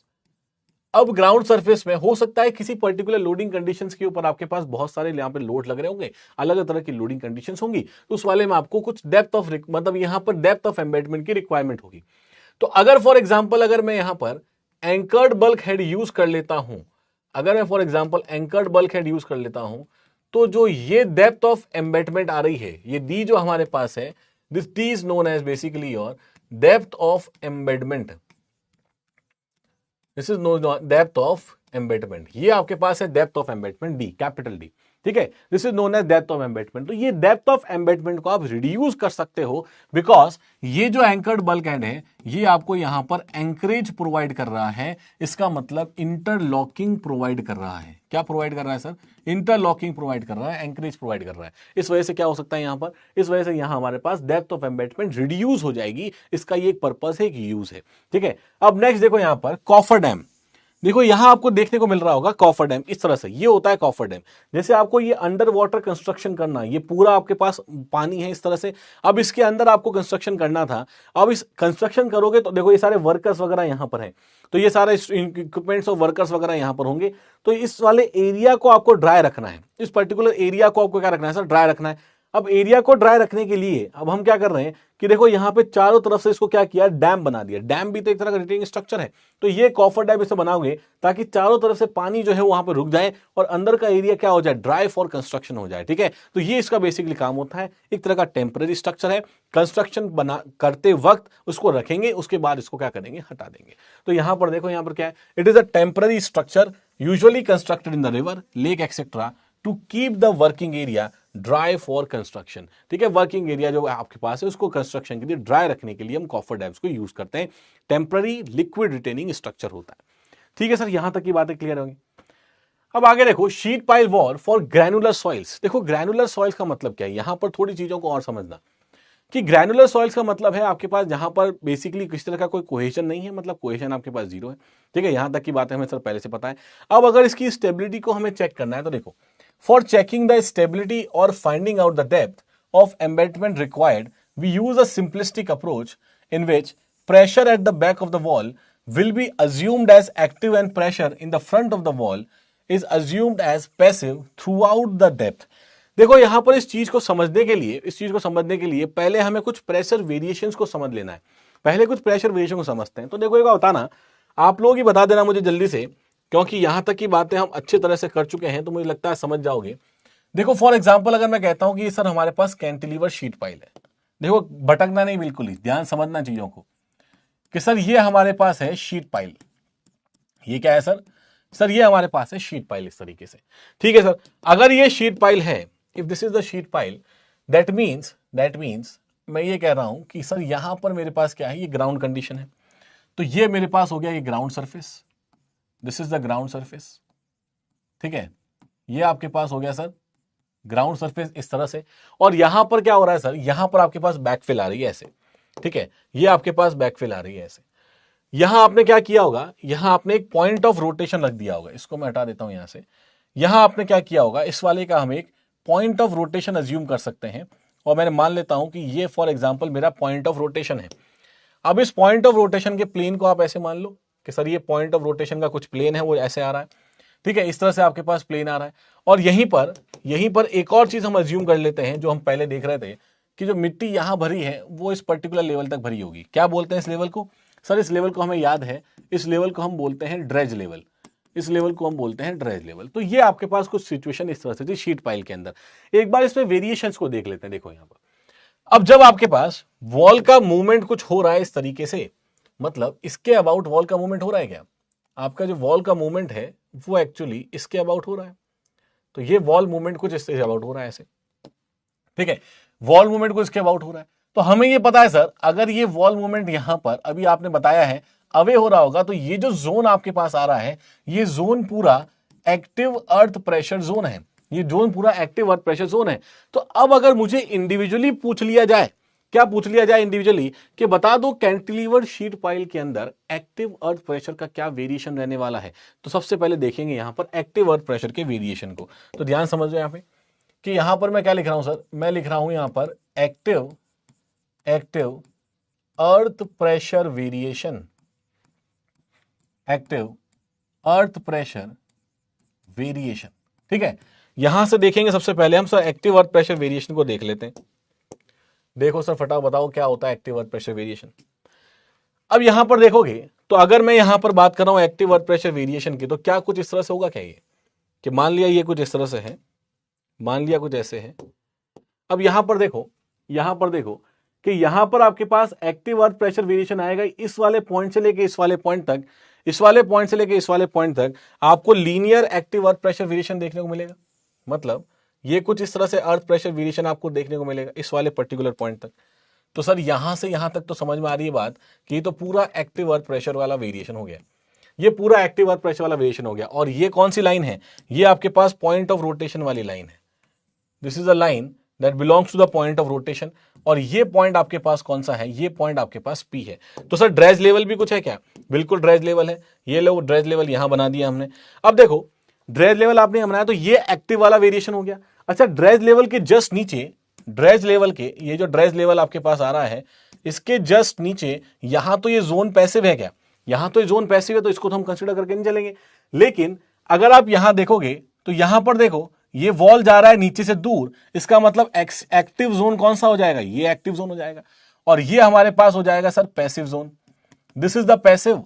और ये भी हमारे पास हो जाएगा पैसिव जोन। तो हमें पैसिव जोन को तो बनाना नहीं है, हमें सिर्फ एक्टिव वेरिएशन को चेक करना है। तो सर एक एक्टिव वेरिएशन यहां हो गई और इसके नीचे up to this particular depth, कहां तक, ये जो भी डेप्थ यहां आप खत्म हो रही है वहां तक, यहां आपके पास किस तरह का वेरिएशन होगा सर, यहां हमारे पास ये कुछ ऐसा वेरिएशन आपको देखने को मिलेगा। ये कुछ एक्टिव अर्थ प्रेशर का वेरिएशन आपको देखने को मिलेगा इससे, ये कुछ वेरिएशन आपको देखने को मिलेगा इस तरह से। तो अगर आपसे पूछा जाए सिर्फ और सिर्फ active earth pressure variation under a sheet pile, तो आप उसको इस तरह से डिफाइन कर सकते हो, सर ये हमारे पास होता है एक्टिव अर्थ प्रेशर वेरिएशन। ये है P point of rotation, depth of the wall पूरी आपको यहां से यहां तक पता है। तो मैं इसको बोल देता हूं ये है आप हमारे पास कंप्लीट फॉर एग्जांपल एच मान लेता हूं, और ये मैं मान लेता हूं कि ये मेरा डेप्थ ऑफ एम्बेडमेंट है जो कि डी है आपके पास इस तरीके से। ठीक है, डी आपके पास इस तरह से, ये मैं मान लिया मैंने, this is the pressure variation. ये सर क्या है हमारे पास, this is the pressure variation. Clear है यहां तक की बात है। अब देखो सेकंड पॉइंट पे आ जाओ। सर सेकंड पॉइंट क्या है, अगर यहां से आपको पूछ लिया जाए कि पैसिव अर्थ प्रेशर वेरिएशन क्या होगा, तो ये बता सकते हो क्या आप? अब तो बहुत सिंपल है कि यहां से सर अगर हमें पैसिव अर्थ प्रेशर, देखो ये डायग्राम इंपॉर्टेंट इसलिए है क्योंकि एग्जाम में पूछे जाते हैं पैसिव अर्थ प्रेशर वेरिएशन। ठीक है, अगर यहां से आप पैसिव अर्थ प्रेशर वेरिएशन बना लोगे तो कैसे बनाओगे, देखो फॉर एग्जांपल ये आपके पास है कुछ इस तरीके से, और यहां पर मान लिया कि this is the point of rotation. ये आपके पास वो पॉइंट ऑफ रोटेशन है जहां रोटेट हो रही है चीजें। सिमिलरली यहां पर आ जाओ तो एक ड्रेज लेवल भी बना दो। तो सर ड्रेज लेवल मेरे पास यहां कहीं बन जाएगा, ये मेरे पास ड्रेज लेवल है, this is the dredge level. और सिमिलरली एक आपके पास यहां पर टॉप लेवल पे ही। अब यहां पर हमारे पास पैसिव कहां पर है, यहां पर हमारे पास एक्टिव है, यहां एक्टिव था, यहां आपके पास एक्टिव है, तो पैसिव वेरिएशन एक यहां हो जाएगी, एक पैसिव वेरिएशन आपके पास यहां पर हो जाएगी। ठीक है सर, तो पैसिव वेरिएशन देखो दो जगह हो जाएगी आपके पास, यहां और यहां पर। तो यहां आप पैसिव वेरिएशन बनाओगे तो ये आपके पास पैसिव वेरिएशन यहां से इतने डेप्थ पे आपको देखने को मिलेगी। और ये एक तरह का स्टेबलाइजिंग फोर्स भी है, ये हमें पता है। ये पैसिव वेरिएशन आपके पास ऐसे देखने को मिलेगी। सिमिलरली अगर यहां पर देखोगे, तो यहां पर देखो आपके पास कैसा देखने को मिलेगा, ये यहां आपके पास ये कुछ इस तरह से देखने को मिलेगा। ये जो वेरिएशन है ये कुछ आपको ऐसे यहां पर देखने को मिलेगी, ये वेरिएशन कुछ ऐसे देखने को मिलेगी। तो this is basically your passive earth pressure variation. दोनों चीजें समझ में आ रही है, this is basically your passive earth pressure variation. ये दोनों चीजें आपको इस तरह से देखने को यहां पर मिल जाएंगी। ठीक है, एक्टिव और पैसिव वेरिएशन आपको देखने को मिलेगी। और ये पॉइंट ऑफ रोटेशन है P is basically, this is known as your point of rotation. Point of rotation. तो ठीक है सर, अभी तक यहां तक की बातें बढ़िया हैं, यहां तक की बातें तो ठीक है कि हमने एक्टिव को अलग से नोट कर लिया, हमने पैसिव वेरिएशन को अलग से नोट कर लिया। अब एक बार हम नेट इसको डायग्राम को बना के देखते हैं कि नेट डायग्राम या नेट प्रेशर वेरिएशन किस तरह से होता है। तो सर देखो यहां पर नेट प्रेशर वेरिएशन क्या है। अगर यहां पर नेट प्रेशर वेरिएशन की बात कर रहे हैं हम लोग ऑन कैंटिलीवर शीट पाइल, ठीक है, ऑन कैंटिलीवर शीट पाइल, तो नेट प्रेशर वेरिएशन की बात कर रहे हैं। तो देखो एक बार नेट प्रेशर वेरिएशन कैसा हो गया, कैसा हो जाएगा सर नेट प्रेशर वेरिएशन, देखो ध्यान से। तो यहां हमारे पास होता है, जैसे फॉर एग्जांपल ये आपकी कैंटिलीवर शीट पाइल है कुछ इस तरीके से, ये कैंटिलीवर शीट पाइल है कुछ इस तरीके से। अब इस कैंटिलीवर शीट पाइल में ये हमारे पास का सेंटर कुछ है ऐसा, एक पॉइंट ऑफ रोटेशन मैं मान लेता हूं कि सर ये मेरे पास पॉइंट ऑफ रोटेशन है, ठीक है, this is the point of rotation. यहां हमारे पास एक ड्रेज लेवल आ गया है, तो ये हमारे पास एक ड्रेज लेवल है, बना लेते हैं इसको भी, बना देते हैं सर इसको भी, ये हमारे पास ड्रेज लेवल है इस तरह से। अब यहां से आपका रोटेट कर रहा होगा इसके अबाउट, इस पॉइंट ऑफ रोटेशन के अबाउट। सर यहां तक की बातें तो अब याद हो गई है, रट गई एकदम बढ़िया तरीके से, बिल्कुल रट जानी चाहिए। यहां से देखो ये आपका प्लेन ऑफ रोटेशन है, सर ये भी रट गया है, ये भी रट गया अच्छी तरीके से, ठीक है। और आ जाओ इसके ऊपर, यहां आ जाओ सर, ये भी हमें याद हो गया है बढ़िया तरीके से, ये ग्राउंड सरफेस। तो ये तो कंडीशन थी। अब जो प्रेशर वेरिएशन जो हमारे पास आएगी इसके अंदर, जो नेट प्रेशर वेरिएशन हम देखने को मिलती है, वो नेट प्रेशर वेरिएशन कुछ ऐसी देखने को मिलती है। देखो यहाँ ये जो नेट प्रेशर वेरिएशन है ये कुछ ऐसा है, यहां से कुछ लीनियर, ये कुछ इस तरीके से, यहां से लीनियर, ये कुछ इस तरह से प्रेशर वेरिएशन देखने को मिलती है। थोड़ा सा सही बनाते हैं इसको, बन जा, यहां से लीनियर, यस, ठीक है। ये इस तरह की प्रेशर वेरिएशन आपको देखने को मिलती है, ये एक्चुअल प्रेशर वेरिएशन है। ये जो कर्व्ड पाथ आपको देखने को मिलता है, this is basically the actual pressure variation जो आपको देखने को मिलता है यहां पर। तो क्या लिख दें सर इसको, इसको लिख दो sir, this is the actual pressure variation. ये हमारे पास एक्चुअल प्रेशर वेरिएशन है जो इस तरह से देखने को मिलेगा। लेकिन इस तरह से हम इसको मान के चलते नहीं है, ठीक है, एक्चुअल प्रेशर वेरिएशन को इस तरह से हम मान के चलते नहीं है। मतलब एक्चुअल प्रेशर वेरिएशन ऐसा होता है, लेकिन हम इसको अज्यूम करके चलते हैं अलग तरीके से। तो यहां पर देखो अज्यूम्ड प्रेशर वेरिएशन किस तरह से होगा। अब मैं यहां पर अगर अज्यूम्ड प्रेशर वेरिएशन बनाऊंगा तो वहां पर ध्यान से देखना कि सर हमारे पास अज्यूम्ड प्रेशर वेरिएशन कैसा होगा, अज्यूम्ड प्रेशर वेरिएशन कैसा होगा, ध्यान से देखना इसको कि सर यहां से यहां तक, यहां से यहां तक ये आपके पास लीनियर हो जाएगा, ये आपके पास लीनियर हो जाएगा। सिमिलरली इसको हम यहां से यहां तक लीनियर मान के चलेंगे, ऐसे और ऐसे। ये प्रेशर आपके पास होता है आपके पास अज्यूम्ड प्रेशर वेरिएशन। ये क्या होता है सर, ये हमारे पास होता है अज्यूम्ड प्रेशर वेरिएशन। देखो ये आपका ड्रेज लेवल है, बाकी रोटेशन वगैरह तो आपको पता ही है। तो ये आपके पास होता है अज्यूम्ड प्रेशर वेरिएशन। तो अगर कभी भी आपसे पूछ लिया जाए कि सर नेट प्रेशर वेरिएशन बता दो कैंटिलीवर शीट पाइल के अंडर में, तो आप कुछ इस तरह से इसको बता सकते हो कि ये आपके पास शीट पाइल का वेरिएशन कुछ इस तरह से देखने को मिलता है। This is the variation of a sheet pile, जो कि हम मान के चलते हैं कि कुछ इस तरह से आपके पास आ रहा है, ठीक है, ये कुछ इस तरह से आ रहा है। तो ये प्रेशर वेरिएशन, ये एक्चुअल प्रेशर वेरिएशन है और ये अज्यूम्ड प्रेशर वेरिएशन है जो हम यहां पर कंसीडर करके चलते हैं। This is the net pressure variation. तो हमने सर तीनों चीजें देख ली हैं। अगर हमारे पास एक्टिव पूछेगा तो हमने एक्टिव बता देंगे कि ये एक्टिव अर्थ प्रेशर वेरिएशन है, ये हमारे पास पैसिव अर्थ प्रेशर वेरिएशन है। सिमिलरली ये हमारे पास है टोटल नेट प्रेशर वेरिएशन जो आपको यहां पर देखने को मिलती है under the cantilever sheet pile. एक चीज यहां पर ध्यान रखो कि सर इतने सारा जो जोन हमारे पास आ रहे हैं, एक्टिव जोन आ रहा है, प्रेसिव जोन आ रहा है, बहुत सारी चीजें आपको देखने को मिल रही है। तो इसकी कैलकुलेशन वगैरह किस तरह से करेंगे, इसको कैलकुलेट कैसे करेंगे, ये सब देखने को मिला, यहाँ एक्टिव यहाँ पैसिव, ये सब रायता देखने को मिल रहा है, लेकिन इसको कम सॉल्व कैसे करेंगे बढ़िया तरीके से। तो सर सॉल्व कैसे करोगे इसको सॉल्व करने के लिए कैलकुलेशन पर्पज के लिए जो स्टेटमेंट मैंने आपको लिखवाया था वो ये है कि हम यहां पर क्या करते हैं, इस वाले वॉल की इस साइड में, क्योंकि देखो यहां पर एक्टिव अर्थ प्रेशर का ज्यादा है बेसिकली, तो यहां पर देखोगे इसके इधर हम पूरा कंप्लीटली इसको इसको पूरा कंप्लीटली यहां पर active earth pressure variation assume करके चलेंगे और यहां पर ड्रेज लेवल के इधर हम हमेशा इसको पैसिव अर्थ प्रेशर कैलकुलेट करके चलेंगे। क्या कर चलेंगे? पैसिव अर्थ प्रेशर मान के चलेंगे। और यही तो स्टेटमेंट यहां लिखा था, यही तो इसने लिखा था। देखो, to require to use simplistic approach, और सिंपलिस्टिक अप्रोच क्या है? In which pressure at the back of the wall, back of the wall पे जो प्रेशर आपके पास आ रहा है उसको हमने क्या मान के चला है? एक्टिव मान के चलेंगे। और pressure in the front of the sheet, sheet के जो फ्रंट में प्रेशर है उसको हम पैसिव मान के चलेंगे। तो ये हमारे पास कैलकुलेशन पर्पसेस के लिए, ये कैलकुलेशन पर्पसेस के लिए देखो इस तरह से हो जाएगा। This is for the calculation purpose. ये ऊपर चला गया क्या? इसको यहां ले आओ, ठीक है। तो ये हमारे पास कैलकुलेशन पर्पसेस के लिए ऐसे हो जाएगा। अरे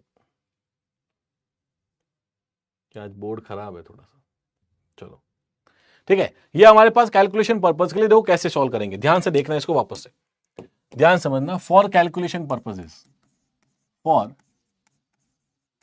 calculation, for calculation, for calculation purposes, for calculation purposes, ठीक है। अब इसको ध्यान से समझो क्या होता है कैलकुलेशन पर्पसेस के लिए और इसकी स्टेबिलिटी के लिए। जैसे फॉर एग्जांपल ये कैंटिलीवर शीट पाइल है ऐसे, this is the cantilever sheet pile, और इस कैंटिलीवर शीट पाइल में क्या किया आपने? ये आपका ग्राउंड सरफेस है, इस कैंटिलीवर शीट पाइल के अंदर ये आपका ड्रेज लेवल है, ठीक है। ये क्या है सर? ये हमारे पास पीछे हो जा, ये हमारे पास ड्रेज लेवल है यहां पर, this is the dredge level, ठीक है।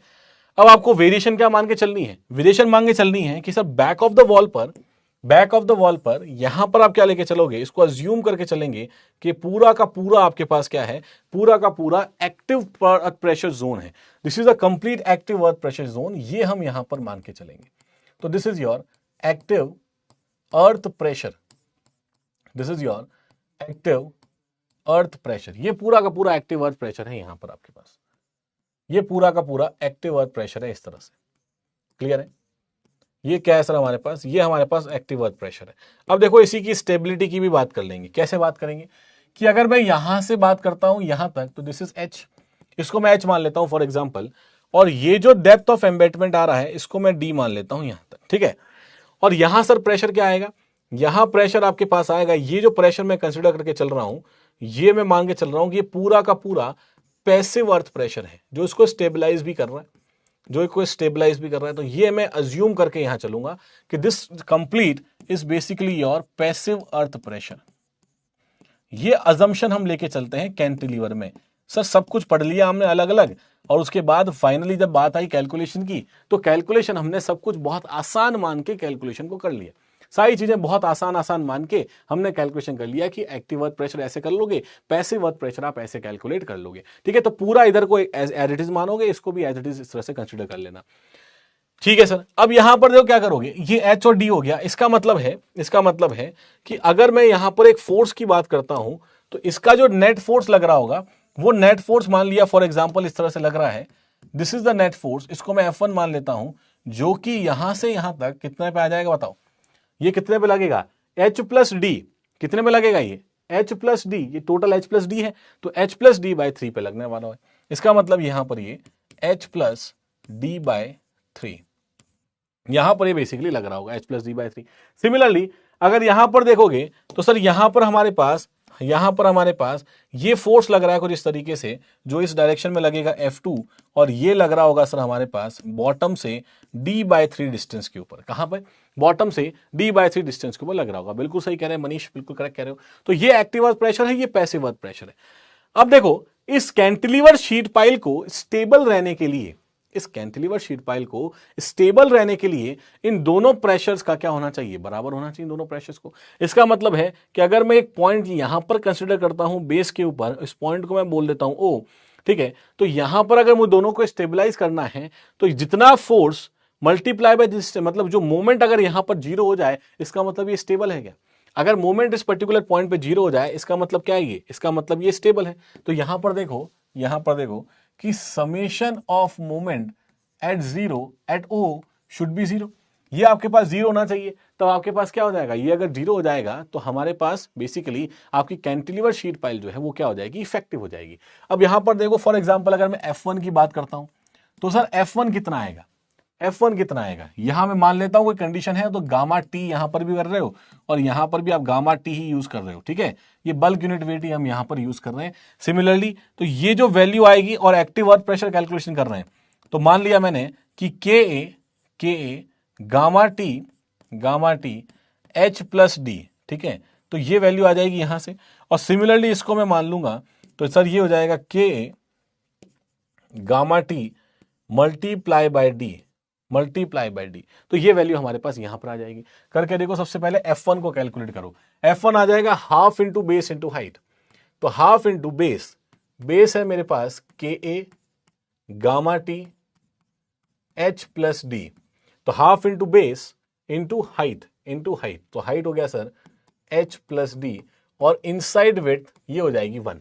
इनसाइड विड्थ आपके पास कितनी हो जाएगी इसमें, इनसाइड विड्थ हो जाएगी 1, बिल्कुल करेक्ट है। तो इनसाइड विड्थ आपके पास 1 हो जाएगी। तो इसको लिख लेते हैं ऐसे। तो मतलब बेसिकली बन गया half K A gamma T H plus D का स्क्वायर। तो ये आपके पास आ गया फोर्स जो कि कहां एक्ट कर रहा है। दिस फोर्स इज एक्टिंग मतलब अगर मैं x1 बार की बात करूंगा तो ये आपके पास एक्ट कर रहा है h plus D by 3 from bottom, h plus D by 3 from bottom से h प्लस डी बाई 3 पे एक्ट कर रहा है। सिमिलरली अगर सर यहां से मैं F2 को भी निकाल लूं तो F2 मेरे पास आ जाएगा half into base into height, मतलब हाफ इंटू बेस आपके पास ये है मल्टीप्लाई बाय हाइट और मल्टीप्लाई बाय इनसाइड विड्थ। तो ये आ जाएगा half into K A gamma T D square. और ये कहां एक्ट कर रहा है सर, ये एक्ट कर रहा होगा डी बाई थ्री पर फ्रॉम द बॉटम, बिल्कुल ठीक है। रेफरेंस पॉइंट मेंशन करना जरूरी है, फ्रॉम द बॉटम। अब हमें क्या करना है, अगर मुझे स्टेबिलिटी को चेक करना है तो इस वाले पर्टिकुलर पॉइंट पे मोमेंट को क्या करूंगा, 0 करूंगा। मोमेंट क्या होता है sir, force into lever arm होता है, मोमेंट कुछ नहीं होता। तो अगर मुझे summation of moment at O बराबर 0 करना है तो F1 मल्टीप्लाई बाय x1 बार, इसको मैं क्या करूंगा F2 मल्टीप्लाई बाय x2 बार के बराबर कर दूंगा। क्या इन दोनों के बराबर करना पड़ेगा। इसका मतलब यहां पर देख लो आप, कि यहां पर स्टेबिलिटी को देखने के लिए हाफ इंटू के गामा टी, मतलब यहां पर देखो क्या आएगा, यहां पर आपके पास आ जाएगा half into K A gamma T H plus D का square multiply by H plus D by 3, ये आपके पास आ जाएगा। And that is equal to gamma T H plus D का स्क्वायर मल्टीप्लाई बाय दिस, और that is equal to half of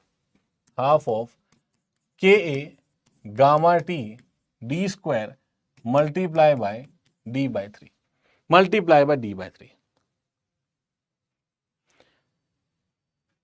Manish कैसा, passive का केपी होगा ना, बिल्कुल पैसिव का केपी होगा, एक्टिव का आपके पास के हो जाएगा। इसमें पूछने वाली तो कोई बात ही नहीं थी, इसको पूछने वाली तो कोई बात ही नहीं है आपके पास कि पैसिव में तो केपी लेंगे, ठीक है। अब यहां से क्या करो सर, यहां से हमारे पास डी की कुछ वैल्यू निकाल लेंगे। अब यहां से आप देखो वैल्यू कुछ निकाल लो। यहां से कैसे निकालेंगे सर, देखो यहां इसको कैंसिल आउट कर दो, चाहे कैंसिल आउट करना है तो यहां से कैंसिल आउट कर दोगे तो यहां से आपके पास डी की कुछ ना कुछ वैल्यू है, के इंटू गामा टी, ये जो टर्म है और ये टर्म एज इट इज है, ये वाली टर्म और ये वाली टर्म भी हट जाएगी। इसका मतलब बच जाएगा एच प्लस डी का cube is equal to D cube, ठीक है। ये आपके पास आ जाएगा एच प्लस डी का क्यूब इक्वल डी क्यूब। मतलब ये बेसिकली आपके पास क्या रहेगा, ये इक्वेशन जो हमारे पास बन गई है, इस इक्वेशन में हमें ये इंश्योर करना है कि डी की वैल्यू आपके पास क्या रहे, डी की वैल्यू आपके पास मिनिमम डी की वैल्यू रहे। हम हमेशा कोशिश ये करते हैं कि डेप्थ ऑफ एम्बेडमेंट जितना कम आए उतना बढ़िया है, क्योंकि जितना डेप्थ ऑफ एम्बेडमेंट आपके पास कम आएगा उतना पैसा इकोनॉमिकल भी आपके पास ओवरऑल प्रोसेस रहेगा एम्बेडमेंट का। तो ये चीज हमें ध्यान रखनी है। तो यहां पर एक नोट में पॉइंट लिख दो साथ में, कि नोट में पॉइंट लिख दो कि मिनिमम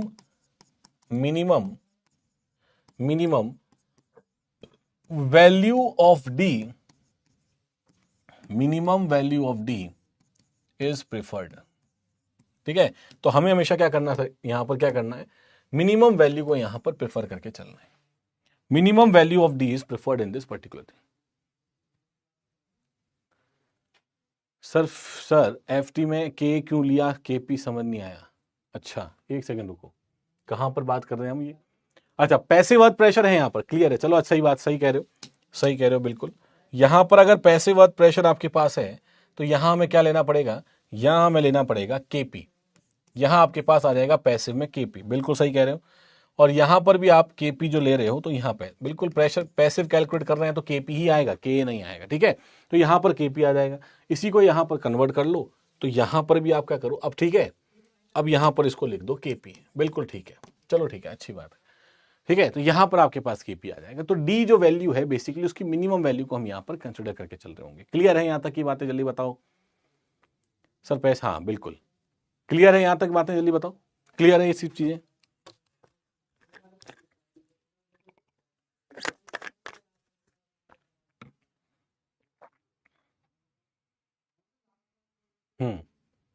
यस, चलो बढ़िया, ठीक है, बिल्कुल वहां के पी लेना है, के नहीं लेना, ठीक है। तो यहां इस तरह की स्टेबिलिटी हम अज्यूम करके चलते हैं कि यहां पूरा हमने एक्टिव अर्थ प्रेशर माना, यहां हमने पूरा पैसिव माना, और दोनों से आप क्या कर लोगे, इस तरह की चीजें याद कर लोगे, या फॉर्मूला वगैरह आपको पता ही है। मोमेंट अगर इसका मोमेंट जो है इस पर्टिकुलर पॉइंट के अबाउट मतलब मूव नहीं कर रहा हो, अगर मोमेंट नहीं आ रहा हो यहां पर, इसका मतलब क्या हो जाएगा, इसका मतलब आपके पास ये स्टेबल हो जाएगा। तो सर यहां पर हमारे पास कैंटिलीवर शीट पाइल इन कोहेसिव सॉइल्स, ओके, इसको भी देखते हैं, चलो। अब आपके पास कैंटिलीवर शीट पाइल इन कोहेसिव सॉइल्स, इसके बारे में थोड़ी सी बात कर लेते हैं कि cantilever sheet pile cohesive soils के अंदर किस तरह से होगी, इसके बारे में थोड़ी सी बात कर लेते हैं।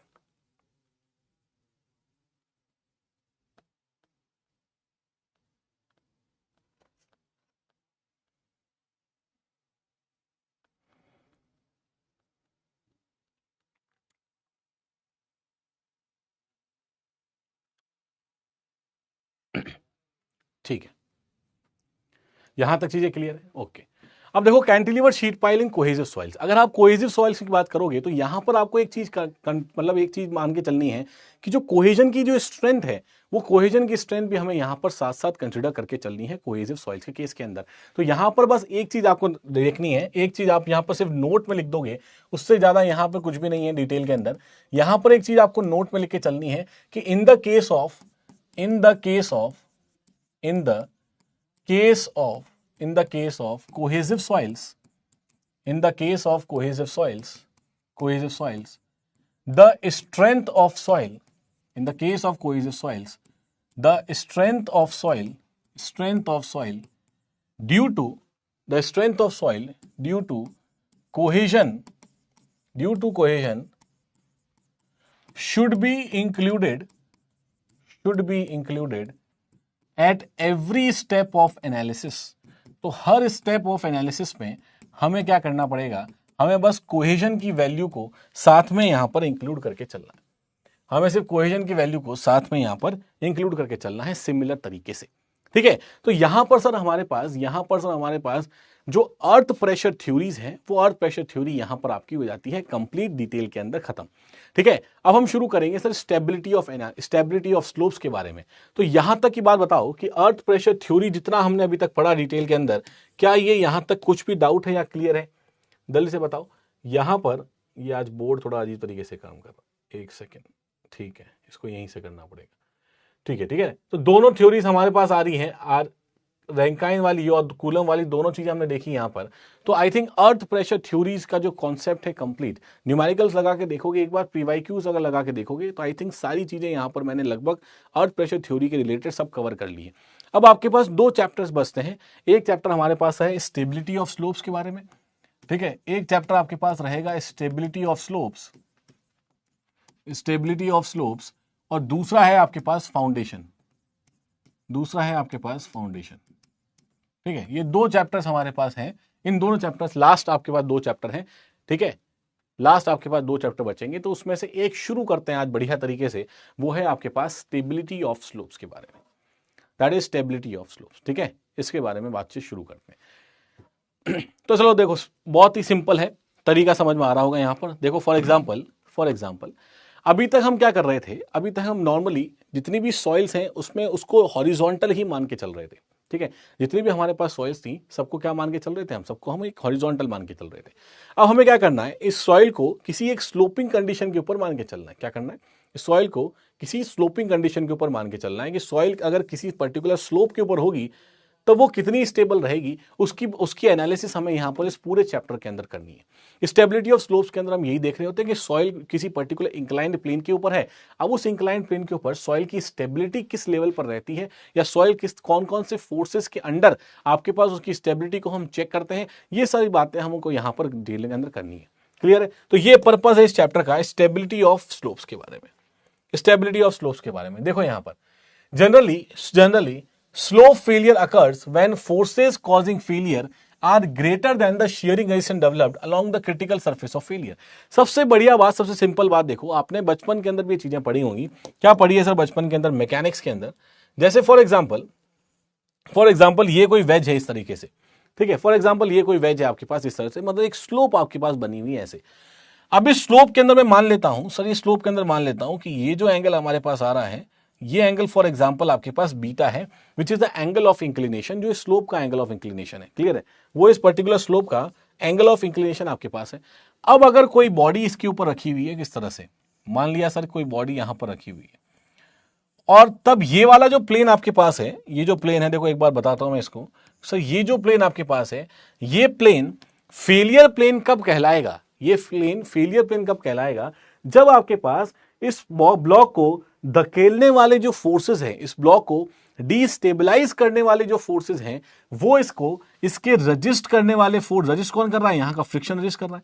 तो अगर ये जो डिस्टेबलाइजिंग फोर्स है, जब ये डिस्टेबलाइजिंग फोर्स इस रजिस्टिंग फोर्स से ज्यादा हो जाएगा, तब आपके पास क्या हो जाएगा? तब आपके पास ये ब्लॉक जो है वो डिस्टेबलाइज हो जाएगा, मतलब फेलियर आपको देखने को मिलेगा, और तब ये प्लेन कहलाएगा आपके पास फेलियर प्लेन। जैसे फॉर एग्जांपल सर, कि जैसे मैं मान लेता हूं कि मान लो ये F1 है, और ये मान लो आपके पास ये जो फ्रिक्शनल फोर्स आ रहा है, ये आपके पास मान लेता हूं F2 है, ठीक है।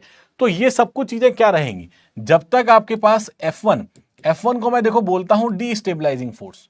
F1 is basically your destabilising force इस वाले केस में, और F2 जो है ये आपका एक तरह का रजिस्टिंग फोर्स है। सर ये क्या है? ये हमारे पास रजिस्टिंग फोर्स है। आपकी लाइफ में भी हमेशा दो तरह के लोग होते हैं, एक होते हैं जो आपकी लाइफ को डिस्टेबलाइज करते हैं, और एक होते हैं जो आपकी लाइफ को संभाल के रखते हैं, ठीक है। तो ये दो तरह के फोर्सेस सॉइल के ऊपर भी, ब्लॉक के ऊपर भी लगते हैं। अगर आपके लाइफ के अंदर जो डिस्टेबलाइजिंग वाले लोग हैं, वो अगर आपके हैवी हैं, जितना आप रजिस्ट कर पा रहे हो उससे ज्यादा आपके ऊपर लोड लगाया जा रहा है, तब आप क्या कर जाओगे? आप फिसल जाओगे, जिंदगी के अंदर फेल हो जाओगे। उसी तरह का कॉन्सेप्ट यहाँ पर सॉइल के अंदर भी चल रहा है, मैकेनिक्स के अंदर भी चलता है। तो जब तक आपके पास F1 जो है वो लेस रहेगा किससे?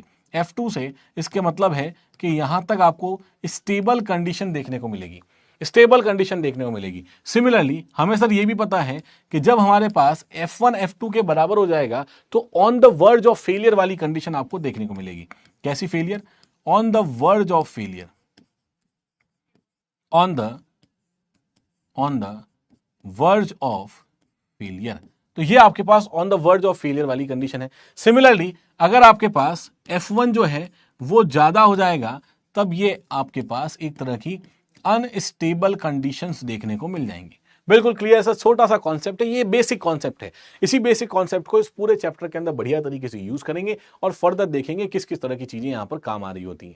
यहां तक की बातें क्लियर है कि डिस्टेबलाइजिंग फोर्सेस और स्टेबलाइजिंग फोर्सेस, इन दोनों की कैलकुलेशन को परफॉर्म करेंगे, और अलग अलग केसेस के लिए, अलग अलग सॉइल कंडीशंस के लिए इसको एक बार अप्लाई करके देखेंगे, और वहां से हमारे पास जो जो फॉर्मूले आते हैं, ये पूरा चैप्टर छोटा सा चैप्टर है, लेकिन और इसमें से ज्यादा क्वेश्चन, देखो बहुत ज्यादा क्वेश्चन भी इस वाले पर्टिकुलर चैप्टर में से आपको देखने को नहीं मिलते हैं, लेकिन इसके जो फॉर्मूलाज हैं, फॉर्मूले से क्वेश्चन जरूर आपको देखने को मिल सकते हैं। अगर कोई क्वेश्चन पूछेगा तो जनरली फॉर्मूले से ही क्वेश्चन पूछता है, ठीक है। और यहां पर जो स्लोप एनालिसिस हम लोग करेंगे, तो यहां पर आपको स्टेटमेंट वाइज 2-3 तरह के क्वेश्चन पूछे जा सकते हैं कि कौन कौन से फोर्सेस रिस्पॉन्सिबल है। पहला क्वेश्चन ये पूछा जा सकता है। दूसरा क्वेश्चन की बता दो इसमें से डिस्टेबलाइजिंग जो फोर्स है, वो डिस्टेबलाइजिंग फोर्स की वैल्यू कितनी आ रही है, इसमें जो स्टेबलाइजिंग फोर्स है उस स्टेबलाइजिंग फोर्स की वैल्यू कितनी आ रही है। तो ये सब चीजें आपसे पूछी जा सकती हैं, ठीक है। और इसका डिटेल एक बार डेरिवेशन भी हम लोग करेंगे अभी, तो डेरिवेशन को भी, एक डेरिवेशन को बढ़िया तरीके से समझ लेना, सारा डेरिवेशन आगे के जितने भी केसेस हैं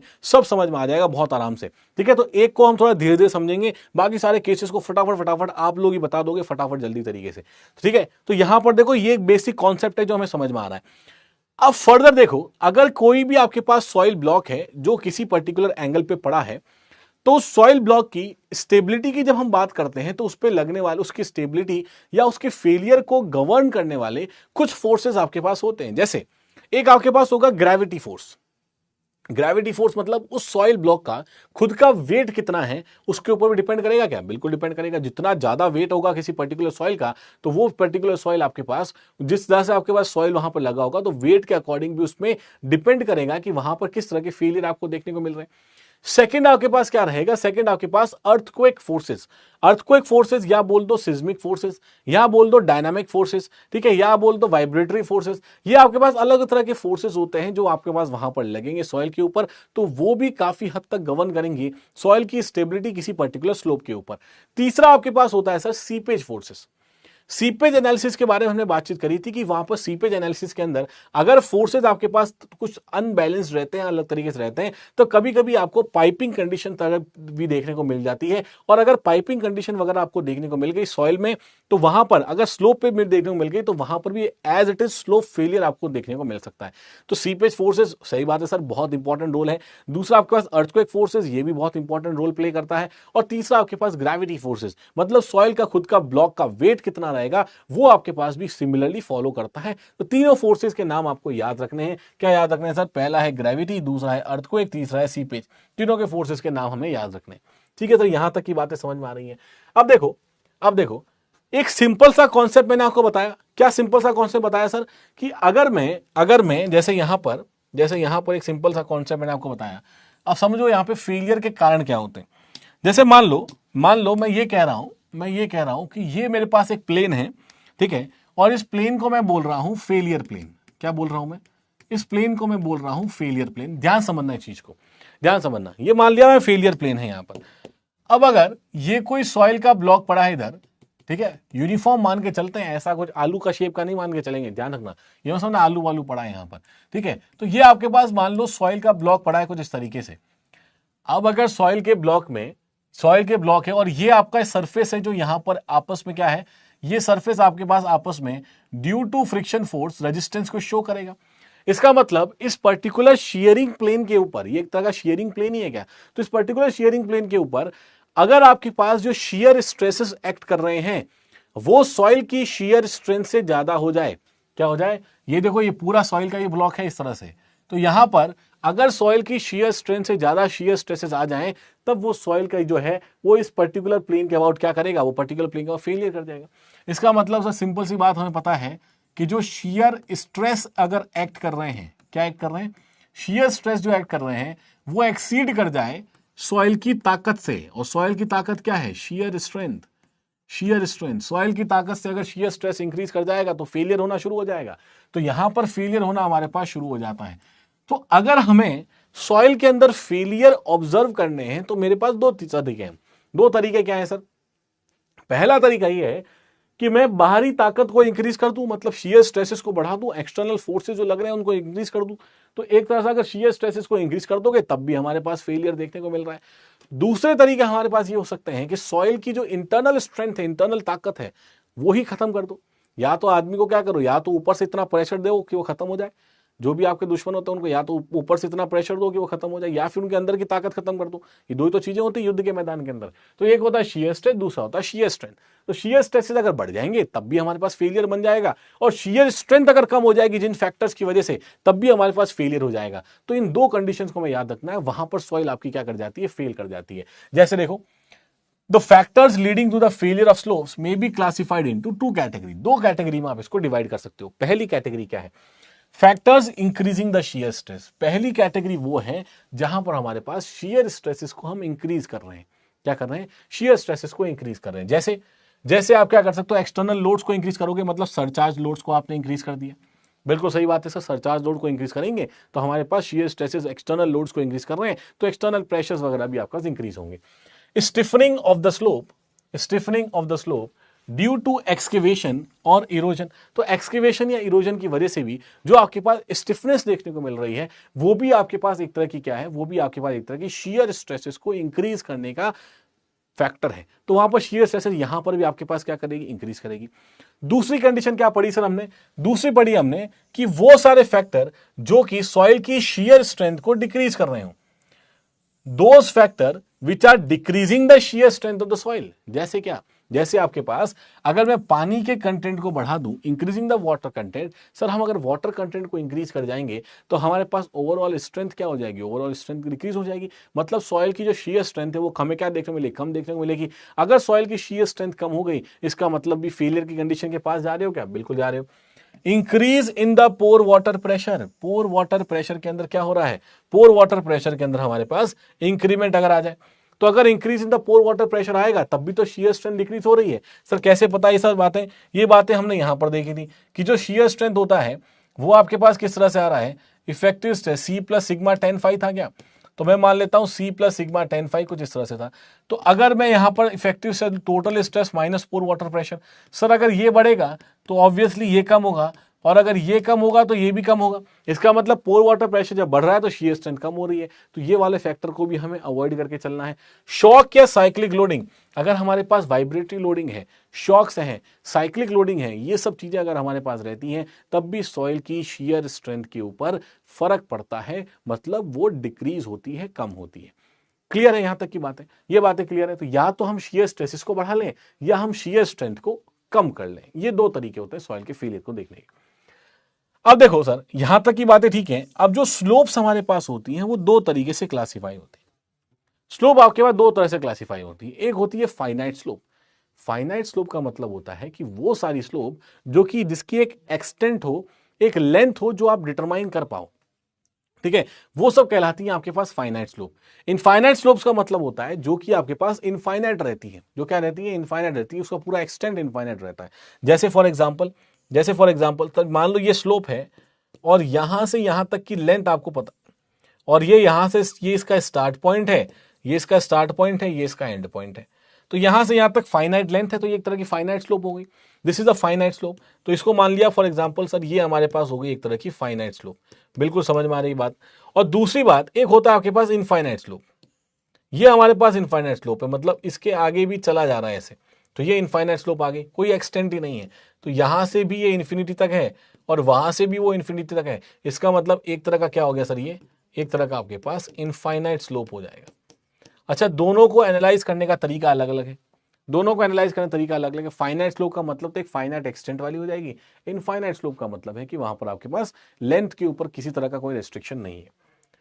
ठीक है सर, देखो यहां पर फर्दर देखो। अब हमारे पास अगर डेफिनेशन की बात करोगे तो सबसे पहली बात तो ये हो जाएगी कि a slope of finite extent as shown below are known as finite slope. तो ये हमारे पास फाइनाइट स्लोप्स होते हैं, जो कि स्लोप का एक एक्सटेंट आपको एक देखने को मिले, एक फाइनाइट एक्सटेंट का स्लोप देखने को मिले, तब हम उसको कहते हैं फाइनाइट स्लोप। बिल्कुल ठीक है सर। अगर फाइनाइट स्लोप की बात करेंगे तो हमें फाइनाइट स्लोप में तीन तरह के फेलियर्स देखने को मिलते हैं। तीन तरह के फेलियर फाइनाइट स्लोप में देखने को मिलेंगे। पहला फेलियर होता है आपके पास फेस फेलियर, दूसरा आपके पास होता है बेस फेलियर, तीसरा आपके पास होता है टो फेलियर। तीन तरह के फेलियर आपको देखने को मिलते हैं अगर आप फाइनाइट स्लोप्स की बात करते हो। तो देखो जैसे डायग्राम बना रखा है यहाँ पर, तो ये डायग्राम बना रखा है, ये बीटा आपके पास एंगल है, ये स्लोपिंग एंगल है बीटा, ठीक है। ये आपके पास बेस है यहाँ पर, ये आपके पास ये जो दिख रहा है ये दिस इज द टो, ये नीचे वाला बेस, और ये इसका फेस होता है, ठीक है। ये देखो तीनों टर्म्स को ध्यान से समझना। ये जो होता है इसका, ये स्लोप का होता है फेस, ठीक है। ये जो पॉइंट आ रहा है यहां पर, दिस इज द टो, ये आपके पास टो होता है, और ये जो दिख रहा है आपको, this is basically the base. ये क्या होता है सर, ये हमारे पास बेस होता है। तीन तरह की चीजें होती हैं। इसी के अबाउट जो फेलियर्स हो रहे होते हैं उन्हीं को हम अलग अलग तरह के फेलियर का नाम दे देते हैं। तो जितने भी हमारे पास फेलियर्स हैं, जैसे कि देखो समझो यहां पर जितने भी हमारे पास फेलियर है, all the failures are rotational failure. ये चीज ध्यान रखनी है कि फाइनाइट स्लोप्स के अंदर, ये चीज हमें ध्यान रखनी है कि यहां पर एक चीज बिल्कुल ध्यान रखना कि एक बहुत बड़ा डिफरेंस है कि फाइनाइट स्लोप्स के अंदर आपको रोटेशनल फेलियर्स देखने को मिलेंगे। फाइनाइट स्लोप्स के अंदर आपको रोटेशनल फेलियर्स देखने को मिलेंगे। रोटेशनल फेलियर, तीनों फेलियर रोटेशनल ही होते हैं। ये इस तरह का रोटेशन कर्व बन रहा है, देखो इस तरह से, ठीक है। तीनों रोटेशनल फेलियर देखने को मिलेंगे। सिमिलरली अगर मैं बात करता हूं इनफाइनाइट स्लोप्स की, तो इनफाइनाइट स्लोप्स के अंदर आपको ट्रांसलेशनल फेलियर देखने को मिलेगा। क्या देखने को मिलेगा सर? ट्रांसलेशनल फेलियर्स आपको देखने को मिलते हैं, लीनियर फेलियर देखने को मिलते हैं। ट्रांसलेशन का मतलब लीनियर फेलियर आपको देखने को मिलेंगे, ठीक है। तो इन चीजों को ध्यान रखना है। आगे देखो, द फेलियर सरफेस और स्लिप सरफेस, ये जो सरफेस होते हैं इनको फेलियर सरफेस बोल सकते हो या फिर स्लिप सरफेस बोल सकते हो। ये जो आपको देखने को मिल रहा है इसको आप फेलियर सरफेस या फिर स्लिप सरफेस, स्लिप सरफेस और फेलियर सरफेस, इसको स्लिप सरफेस या फिर फेलियर सरफेस आप देखने को बोल सकते हो, ठीक है। इसको हम ये बोलेंगे सर, बिल्कुल सर करेक्ट है। तो यहां पर देखोगे, इस circular for homogeneous soil condition and non circular spiral for non homogeneous section. देखो ये भी एक बहुत इंपॉर्टेंट क्वेश्चन है, ये भी एक बहुत इंपॉर्टेंट क्वेश्चन है कि अगर आपके पास सॉइल जो है वो होमोजीनियस टाइप की सॉइल है तो वहां पर जो स्लिप सरफेसेज, जो फेलियर सरफेसेज आपको देखने को मिलते हैं, ये सारे फेलियर सरफेसेज आपको देखने को मिलेंगे सर्कुलर। लेकिन अगर वहीं पर सॉइल आपके पास नॉन होमोजीनियस हो जाती है, जो जनरली सॉइल रहती भी है, तो अगर नॉन होमोजीनियस सॉइल आपके पास रहेगी तो वहां पर आपके पास नॉन सर्कुलर आपको फेलियर स्लिप देखने को मिलेगा, या फिर स्लिप सरफेस या फेलियर सरफेस जो होते हैं वो नॉन सर्कुलर स्पाइरल फॉर्म में देखने को मिलते हैं। जो स्पाइरल फॉर्म क्या होता है सर? स्पाइरल आपके पास जो होगा कर्व, ये जनरली आप ट्रांसपोर्टेशन के अंदर पढ़ोगे, जैसे क्यूबिक स्पाइरल, ठीक है, क्लोथॉइड स्पाइरल, ये बहुत सारे स्पाइरल कर्व्स आप वहां पर पढ़ते हो, ठीक है। वो सब चीजें वहां पर पढ़ोगे, क्या होता है स्पाइरल कर्व का मतलब, किस तरह के कर्व्स होते हैं। लेकिन ये चीज आपको रियल में देखने का चलनी है कि अगर नॉन होमोजीनियस सॉइल हमारे पास होती है तो नॉन होमोजीनियस सॉइल के अंदर कर्व जो आएंगे वो सर्कुलर नहीं आएंगे, वो एक तरह के स्पाइरल कर्व्स आपको देखने को मिलेंगे। क्लियर है? तो यहां पर देखो, however for calculation purposes we assume it to be circular, we assume it to be circular, तो इसको हम सर्कुलर मान के चलेंगे जनरली पर्पसेस के लिए। तो ये डायग्राम आपको हर जगह देखने को मिल जाएगा इस तरीके से। अब देखो, सबसे पहले अगर मैं फेस फेलियर की बात करता हूं, सबसे पहले फेस फेलियर की बात करता हूं, तो यहां पर देखो फेस फेलियर में डायग्राम कैसे आ रहा है। फेस फेलियर में ये जो फेलियर प्लेन है, फेलियर प्लेन जब आपके पास फेस से पास होता है तब इस तरह के फेलियर को हम बोलते हैं फेस फेलियर। क्या बोलते हैं? Face failure. अगर फेलियर प्लेन आपका इस फेस से पास हो रहा है तब इसको हम बोलते हैं surface failure. This is known as your face failure. देखो यहां पर, it is also known as slope failure, slope failure भी कह सकते हो उसको। तो failure surface intersects the face और slope above the toe and it occurs when the slope angle beta is high and soil close to the toe is quite strong and soil in the upper part is relatively weak। ये generally अगर आप देखोगे, देखो diagram अगर मैं वापस से बनाऊं इसका, तो सर डायग्राम हमें यहां पर एक बहुत ही बढ़िया तरीके से समझ में आ रहा है कि जैसे अगर मैं एक फाइनाइट स्लोप की बात करता हूं तो ये मेरे पास एक फाइनाइट स्लोप है इस तरीके से।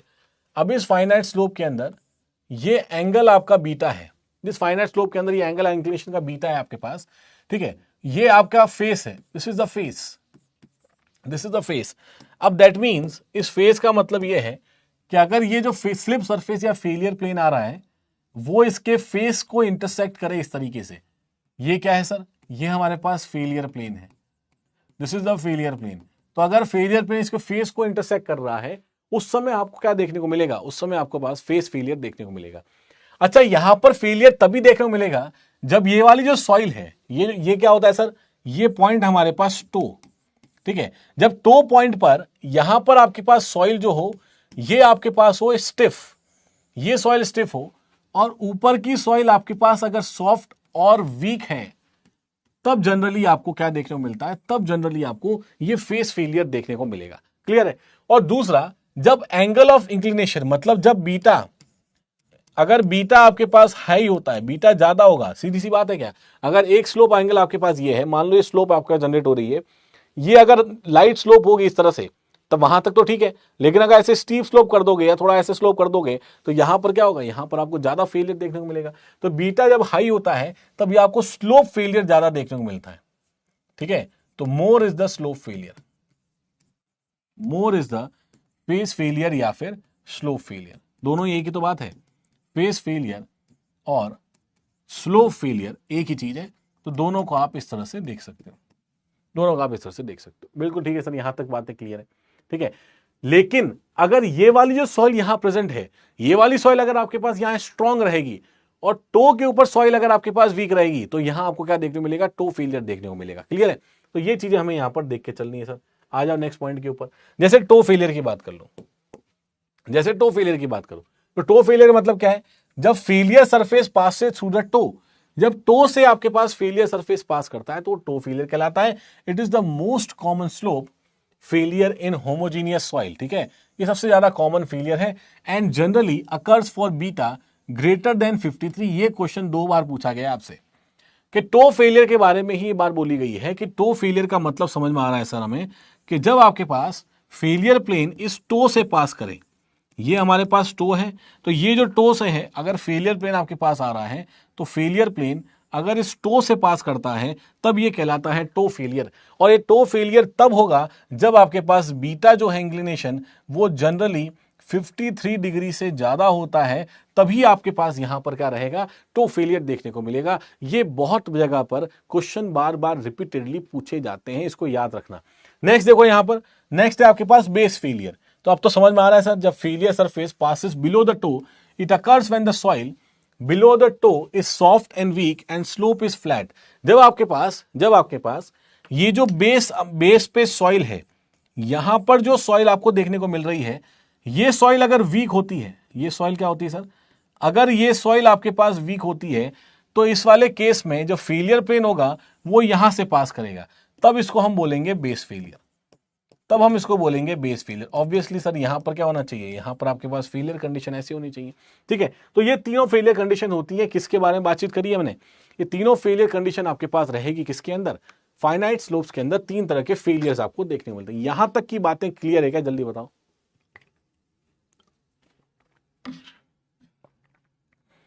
यहां तक की बातें क्लियर है क्या, जल्दी से बता दो एक बार।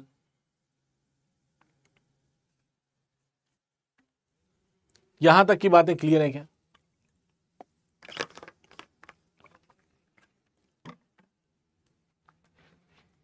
तीनों तरह के फेलियर्स, यहां तक की बातें क्लियर है, यहां तक की बातें क्लियर, जल्दी बता दो एक बार, फटाफट कमेंट करो, जल्दी से कमेंट करो, जल्दी से, और बता दो यहां तक की बातें क्लियर है, क्लियर है। चलो ओके। अब देखो यहां पर एक चीज और, यहां पर ध्यान से देखेंगे, क्या देखना है सर, देखो यहां पर ध्यान से एक चीज और, जैसे फॉर एग्जाम्पल ये आपके पास कुछ इस तरह से है, ये कुछ इस तरह से है, ठीक है, और ये सर हमने बना दिया है, ये हमारे पास टो है, अब तो बोलेंगे नहीं इतनी बार बना दिया है, ठीक है। ये एंगल इंक्लिनेशन आपके पास क्या है सर, ये एंगल इंक्लिनेशन बीटा है।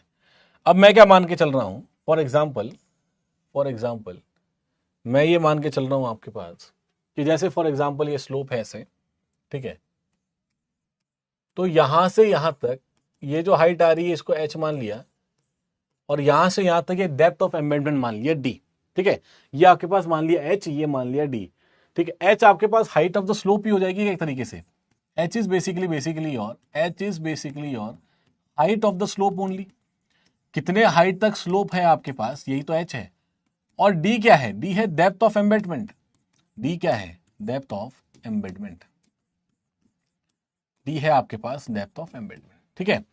तो यहां से देखो, यहां से हम क्या कर सकते हैं, कभी कभी यहां से हम एक फैक्टर को डिफाइन कर सकते हैं। कौन सा फैक्टर सर, देखो यहां पर ये तीनों फेलियर प्लेन बना देता हूं, ये हो गया फेस फेलियर, ये सर हो गया, ये गया गलत गया, ठीक है सर, ये हो गया हमारे पास टो फेलियर, और सर ये हो गया हमारे पास बेस फेलियर, ठीक है। तो दिस इज बेसिकली योर, तीनों को आप लिख सकते हो ऐसे कि सर ये हो गया फेस फेलियर, ये हो गया टो फेलियर, ये हो गया सर हमारे पास बेस फेलियर। अब यहां पर देखो एक फैक्टर डिफाइन किया जाता है, और उस फैक्टर को आप बोलते हो क्या, उस फैक्टर को बोलते हैं डेप्थ फैक्टर, ठीक है। तो एक फैक्टर यहां पर डिफाइन किया जाएगा जिसको बोला जाता है डेप्थ फैक्टर, जिसको बोला जाता है सर डेप्थ फैक्टर। देखो क्या मतलब है इसका, डेप्थ फैक्टर DF, ठीक है। ये बेसिकली होता है आपके पास this H plus D divided by D, ये होता है depth factor, H plus D by D. H क्या है, D क्या है, ऐसा समझ में आ रहा है। तो H plus D by D is known है बेसिकली और डेप्थ फैक्टर, इसी को हम बोलते हैं डेप्थ फैक्टर, ठीक है, इसी को हम बोलते हैं डेप्थ फैक्टर। तो सर ये जो डेप्थ फैक्टर हमारे पास होता है H plus D by D. अब एक बात ध्यान से देखो कि अगर मेरे पास ये जो डेप्थ फैक्टर आपके पास आ रहा है, if this is greater then 1, अगर मेरे पास ये जो डेप्थ फैक्टर है अगर ये 1 से ज्यादा आता है, तब मेरे पास क्या हो सकता है, अगर डेप्थ 1 से ज्यादा आता है तब आपके पास यहां पर बेस फेलियर के चांसेस बन जाते हैं। Then it represents the base failure, तब ये क्या रिप्रेजेंट करेगा सर, तब ये बेस फेलियर रिप्रेजेंट करेगा कि अगर H प्लस डी जो आपके पास है ये ज्यादा है किससे, डी से ज्यादा है, इसका मतलब यहाँ पर फैक्टर आपका ग्रेटर देन 1 है, तब जनरली आपको बेस फेलियर देखने को मिलेगा। सिमिलरली अगर यहां पर देखो कि DF की वैल्यू सर 1 है, मतलब ये फेलियर प्लेन आपका इस टो तक ही आ रहा है, तो ये D की वैल्यू 0 हो जाएगी, D की वैल्यू मतलब ये वाली वैल्यू आपके पास 0 हो जाएगी। यहां पर देखो, यहां पर ये आपके पास जो डेप्थ आपके पास आ रही है H plus D by D, तो DF जो फैक्टर आपके पास आएगा अगर ये यहां पर आ रहा है, इसका मतलब ये यहां बेसिकली क्या हो जाएगा, इसका मतलब बेसिकली DF की वैल्यू 1 हो गई। अगर DF की वैल्यू आपके पास यहां पर 1 हो जाएगी, that means this will represent your toe failure, this will represent the toe failure, ये टो फेलियर को रिप्रेजेंट करेगा। क्लियर है क्या यहां तक की बात, ये टो फेलियर को आपका रिप्रेजेंट कर रहा है, ये टो फेलियर का आपका रिप्रेजेंट करेगा, ठीक है, this will represent the toe failure. एक चीज ध्यान रखो यहां पर, this is basically your H plus D by H ही आएगा, ठीक है, H plus D by H. इस वजह से क्या हो रहा है, अगर मैं टो फेलियर की बात करूंगा तो टो फेलियर में यहां पर क्योंकि D बन नहीं पाया तो D आपके पास 0 आ गया, तो H बाई एच क्या आ जाएगा, H बाई एच 1 आ जाएगा, तब यहां पर ये भी ज्यादा बेटर है, तो DF equal to 1, this will be your toe failure, ठीक है। इस तरह से आप फैक्टर को डिफाइन कर सकते हो, this is basically your depth factor, जो कि H plus D by H से आप इस तरह से डिफाइन कर सकते हो। कहीं कहीं पर आपको ये भी देखने को मिलता है सर DF अगर लेस देन 1 होगा तब वो आपके पास कहलाएगा क्या, वो आपके पास कहलाएगा फेस फेलियर, लेकिन ये जनरली हर जगह ट्रू नहीं होता है, ठीक है, ये जनरली हर जगह ट्रू नहीं होता है कि आपके पास लेस देन 1 है, लेकिन अगर क्वेश्चन में पूछ लिया जाए कभी कभी तो आप उसको मेंशन कर सकते हो कि ठीक है उसको हम मान सकते हैं, लेकिन ये दो केसेस आपको जनरली देखने को मिलते हैं कि DF ग्रेटर देन 1 है तो वो बेस फेलियर होता है, DF इक्वल टू 1 है तो जनरली आपको टो फेलियर देखने को मिलता है, ठीक है। आई थिंक ये चीजें क्लियर हो गई, समझ में आ गई होंगी, क्लियर है यहां तक की बातें, यहां तक की बातें क्लियर है, यहां तक की बातें क्लियर है, ठीक है। तो सर अभी तक हमने बातचीत करी है फाइनाइट स्लोप की, जिसमें 3 तरह के फेलियर्स की हमने बातचीत कर ली। अब देखो यहां पर इनफाइनाइट स्लोप्स क्या होती है, what is the meaning of infinite slope.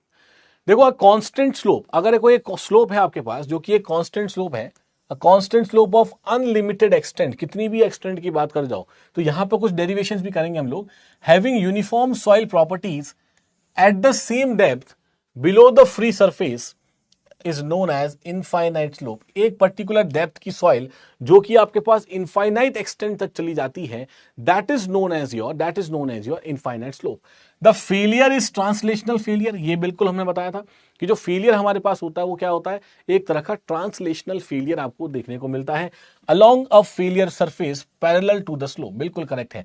जैसे मैंने आपको बताया था कि फाइनाइट स्लोप्स के अंदर आपको रोटेशनल फेलियर्स देखने को मिलते हैं, फेस, टो और बेस तीनों फेलियर रोटेशनल फेलियर्स हैं, यहां पर आपको ट्रांसलेशनल फेलियर्स, लीनियर फेलियर देखने को मिलेंगे। अब देखो यहां पर एक चीज समझना, यहां पर कि फैक्टर ऑफ सेफ्टी की बात कर रहा हूं मैं, तो जो फैक्टर ऑफ सेफ्टी जनरली यहां पर हम डिफाइन करते हैं, तो देखो फैक्टर ऑफ सेफ्टी कैसे डिफाइन करोगे, मैंने अभी आपको एक वेज का एग्जांपल दिया था इस तरह से, ये सर एक वेज है, इसका एग्जांपल मैंने दिया था और बोला था कि देखो यहां पर ये आपका डीस्टेबलाइजिंग फोर्स है और फॉर एग्जांपल ये आपका स्टेबलाइजिंग फोर्स है इस तरह से, तो यहां पर देखो कि ये अगर मैं इसको आप क्या कह सकते हो, अगर इसको मैं कह सकता हूं एक्चुएटिंग फोर्स भी कह सकता हूं क्या। एक्चुएटिंग फोर्स का मतलब क्या है, एक्चुएटिंग फोर्स का मतलब है जो इस पर्टिकुलर मूवमेंट को, सॉइल के मास के मूवमेंट को एक्चुएट करता है, एक्चुएट का मतलब स्टार्ट करना होता है, ठीक है, तो यहां पर इसको बोलते हैं एक्चुएटिंग फोर्स। और ये हो जाएगा जो इसको रजिस्ट कर रहा है, तो इसको मैं सर बोल दूंगा this is basically your resisting force, this is basically your resisting force. तो अगर फैक्टर ऑफ सेफ्टी यहां पर डिफाइन करनी है तो इन दोनों का रेशियो तो हो जाएगा, किसका रेशियो, यहां पर आपके पास रजिस्टिंग फोर्स, यही तो होता है कि यहां सर हमारे पास फैक्टर ऑफ सेफ्टी क्या है कि सर ये जो रजिस्टिंग फोर्स है, this resisting force divided bye, अगर मैं एक्चुएटिंग फोर्स कर दूंगा तो इस तरह से मैं क्या कर सकता हूं, फैक्टर ऑफ सेफ्टी को डिफाइन कर लूंगा, this is the factor of safety, वही लिखा है देखो यहां पर कि resisting force divided by the actuating force, ये आपके पास होता है factor of safety in the case of infinite slopes. Similarly इसको आप resisting moment divided by actuating moment, ये हम फाइनाइट स्लोप्स के अंदर बातचीत करते हैं। फैक्टर ऑफ सेफ्टी वहां निकालोगे तो सर रजिस्टिंग मोमेंट निकाल दोगे और फिर एक्चुएटिंग मोमेंट निकाल दोगे, तो वहां से आपके पास आ जाएगा फाइनाइट स्लोप के अंदर। सिमिलर तरीके से जैसे अभी हमने पहले पढ़ा था, ये पहले मैंने जब आपको बताया था वहां पर, तब मैंने एक प्लेन के बारे में बताया था, क्या बताया था यहां पर, यही तो बताया था कि सर मान लो कि ये हमारे पास फेलियर प्लेन है और यहां मैंने आपको एक चीज बताई थी कि शियर स्ट्रेस जो आपके पास है, क्या है, जो शियर स्ट्रेस है वो बेसिकली इसका एक्चुएटिंग फोर्स है वो बेसिकली इसका एक्चुएटिंग फोर्स है जो इसको गिराना चाहता है इस तरीके से, और इसकी जो शियर स्ट्रेंथ है वो इसको स्टेबलाइज करना चाहती है। इसकी जो शियर स्ट्रेंथ है ये इसको स्टेबलाइज करना चाहती है, ध्यान से समझते जाना, ठीक है। तो शियर स्ट्रेस को गिराना चाह रही है, शियर स्ट्रेंथ को स्टेबलाइज करना चाह रही है। तो क्या होगा इसका मतलब कि shear strength divided by shear stress, ये भी तो फैक्टर ऑफ सेफ्टी बन गया। ये भी क्या बन गया सर, ये भी आपके पास फैक्टर ऑफ सेफ्टी बन गया। मतलब शियर स्ट्रेंथ तो रेजिस्टिंग फोर्स आपके पास आ रहा है डिवाइडेड बाय एक्चुएटिंग फोर्स, तो यहां पर एक्चुएटिंग फोर्स हमारे पास शियर स्ट्रेस ही रह जाएगा। This is the actuating force only, ये हमारे पास एक्चुएटिंग फोर्स बन जाएगा। तो इसको इस तरह से भी डिफाइन कर सकते हो, देखो यहां पर shear strength divided by the shear stress, ये हो गया, क्लियर है। अब सर शियर स्ट्रेंथ को कैसे डिवाइड करोगे, देखो शियर स्ट्रेंथ को जब हम कैलकुलेट करते हैं that is C plus sigma tan phi, क्या करोगे C plus sigma tan phi, और यहां डिवाइड करके देखोगे तो सर आया CM plus sigma tan phi M. तो सर ये सीएम क्या है, ये सीएम और टेन फाइव एम क्या होता है, सीएम का मतलब होता है मोबिलाइज्ड कोहेजन और फाइव एम का मतलब होता है mobilize angle of internal resistance. इन दोनों चीजों को समझने की रिक्वायरमेंट है, ध्यान से समझना यहां पर क्या मतलब होता है इसका। देखो यहां पर सीएम का मतलब क्या हो गया, सीएम का मतलब हो गया कि मोबिलाइज्ड कोहेजन। मोबिलाइज के बारे में आपको बताया था क्या पहले, मोबिलाइज का मतलब होता है कि वहां पर वो एक्ट करना चाहिए। अगर मैं कहता हूं किसी पर्टिकुलर सॉइल के अंदर कोहेजन फुली तरीके से मोबिलाइज्ड है, मतलब कोहेजन का जो इफेक्ट है वो अपनी चरम सीमा पे है भाई साहब, कोहेजन का जो इफेक्ट है वो उसकी चरम सीमा के ऊपर है, जबरदस्त तरीके से चल रहा है कोहेजन। अगर मैं कहता हूं कि कहीं पर आपके पास एंगल ऑफ इंटरनल रेजिस्टेंस वो अपनी चरम सीमा पे है, इसका मतलब angle of internal resistance fully mobilise हो चुका है, इसका मतलब ये हो जाएगा यहां पर। तो सीएम का आपका ये हो गया मोबिलाइज कोहेजन। अब देखो इस मोबिलाइज कोहेजन को आप क्या लिख सकते हो या किस तरह से लिख सकते हो, इस मोबिलाइज कोहेजन को आप लिख सकते हो जो कोहेजन है divided by FC. Sir FC क्या है, एफसी क्या है, फुटबॉल टीम है क्या ये, नहीं बिल्कुल नहीं। देखो एफसी क्या है यहां पर ध्यान से देखना, तो सीएम आपके पास मोबिलाइज कोहेजन है, यहां एफसी जो आपके पास आ रहा है, एफसी जो आ रहा है this is basically factor of safety with respect to cohesion. This is basically factor of safety with respect to cohesion. This is a factor of safety with respect to cohesion. इस तरीके से आप इसको define कर सकते हो CM को, ठीक है। सिमिलरली सर अगर मैं टेन फाइव की बात कर रहा हूं तो मान लो टेन फाइव की मैं बात कर रहा हूं तो टेन फाइव एम, ठीक है। तो ये आपके पास फाइव एम जो आएगा, फाइव एम जो आता है हमारे पास यहां पर, अगर मैं बात कर रहा हूं फाइव एम की, तो सर फाइव एम आता है this is basically your mobilized angle of internal resistance, mobilized angle of internal resistance। ये सर हमारे पास मोबिलाइज एंगल हो गया इंटरनल रेजिस्टेंस का, बिल्कुल क्लियर है। तो सर यहां पर एक बात बताओ, इसको मैं कैसे डिफाइन कर दूं, क्या मैं इसको ऐसे डिफाइन कर सकता हूं कि tan phi M is equal to tan phi divided by the factor of safety with respect to phi, factor of safety with respect to phi, ये हमारे पास हो जाएगा। दैट मीन्स F5 जो आ रहा है this is factor of safety with respect to angle of internal resistance, angle of internal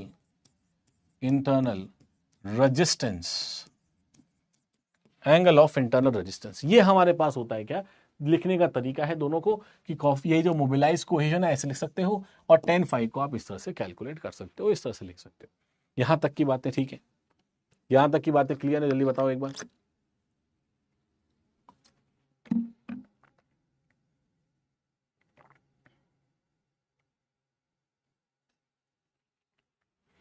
यहां तक की बातें क्लियर है,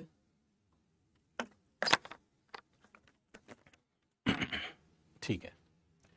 अब देखो यहां पर इसी एनालिसिस को हम फर्दर यूज करेंगे और स्टेबिलिटी एनालिसिस को करते हैं। पहली जो आपका डेरिवेशन है, इस पहले डेरिवेशन को बढ़िया तरीके से समझ जाना, उसके बाद की सारी चीजें बहुत आसानी से समझ जाओगे, ठीक है। पहली चीज को समझ जाना, बाकी चीजें बढ़िया तरीके से समझ जाओगे। देखो इनफाइनाइट स्लोप्स इन कोहेजनलेस सॉइल्स, इनफाइनाइट स्लोप्स इन कोहेजनलेस सॉइल। सर कोहेजनलेस सॉइल का मतलब C बराबर 0, ये हम यहां पर मान के चल रहे हैं। कोहेजनलेस सॉइल का मतलब है C बराबर 0, ठीक है सर। अब इनफाइनाइट स्लोप गिवन है, देखो ध्यान समझना है चीज को कि फॉर एग्जांपल ये मेरे पास स्लोप है कुछ इस तरह से, ये मेरे पास स्लोप है कुछ इस तरह से, और इस स्लोप में ये सॉइल कुछ ऐसा है, सॉइल है कुछ ऐसे। इसका मतलब सर ये हमारे पास इनफाइनाइट एक्सटेंट पर है, ये भी इनफाइनाइट है इस तरह से, ठीक है। इस तरह से इनफाइनाइट एक्सटेंट के ऊपर सॉइल है आपके पास, क्लियर है सर। अब यहां पर देखो, अगर मैं यहां पर सॉइल का एक ब्लॉक लेता हूं, तो सर ये मैंने क्या किया, यहां से एक सॉइल का ब्लॉक लिया इस तरीके से, ठीक है। ये सॉइल का ब्लॉक लिया आपने ऐसे, इसका मतलब है मैं ऐसे ले सकता हूं सर इसको, देखो फॉर एग्जांपल ऐसे करके एक सॉइल का ब्लॉक मैंने कुछ इस तरह से लिया, इसको अलोंग द स्लोप एक सॉइल का ब्लॉक लिया है। ये एंगल जो है, इस एंगल को मैं बीटा बोल रहा हूं, इस एंगल को बीटा बोल रहा हूं, और बीटा जो है आपके पास, beta is nothing but your, देखो ध्यान समझना है यहां पर पूरी चीज को, this is angle of inclination, this is angle of inclination. इस चीज को धीरे धीरे समझ जाना, सब चीजें क्लियर हो जाएंगी, ठीक है। Angle of inclination. अब मैं क्या बता रहा हूं सर कि यहां पर ये जो विड्थ आ रही है, इस विड्थ को मैंने मान लिया बी, इस विड्थ को मैं बी मान लेता हूं, और ये जो आपके पास है इसको मैं एच मान लेता हूं, इसको मैं एच मान लेता हूं। तो बी बाई एच का क्या हो गया सर, बी बाई एच का हमारे पास एक ब्लॉक आ गया है। सिमिलरली अब ये अगर इसको मैं, ये इंक्लाइंड पे है तो ये स्ट्रेट हो जाएगा, तो ये जो एंगल आएगा यहां पर, ये भी एंगल कितना आएगा, ये एंगल बीटा आएगा सिमिलर तरीके से, तो this angle will also be beta, ठीक है सर, क्लियर है यहां तक की बात है। अब देखो इसको मैं रिलेट करता हूं एक चीज से, जैसे आपने वहां पर देखा था, कहां देखा होगा, जैसे आपने इस पे देखा होगा ऐसे, ठीक है। ये सर आप बार बार यही बता रहे हो, तो जैसे फॉर एग्जाम्पल इस पे आपने देखा होगा इसको इस तरीके से। अब यहां पर क्या होता है, यहां पर एक चीज होती है कि यहां पर मान लो कि ये एक ब्लॉक है, ठीक है। ये आपके पास एक ब्लॉक है जो इसके ऊपर ऐसे रखा हुआ है, ये आपके पास एक ब्लॉक है जो इसके ऊपर ऐसे रखा हुआ है, ठीक है। अब इस ब्लॉक में देखो क्या होता है, इस ब्लॉक में आपके पास, हमें ये पता है सर, इस ब्लॉक में हमें पता है कि यहां पर हमारे पास इसका वेट एक्ट कर रहा होगा इस तरीके से, क्या एक्ट कर रहा होगा, इस तरह से इसका वेट एक्ट कर रहा होगा।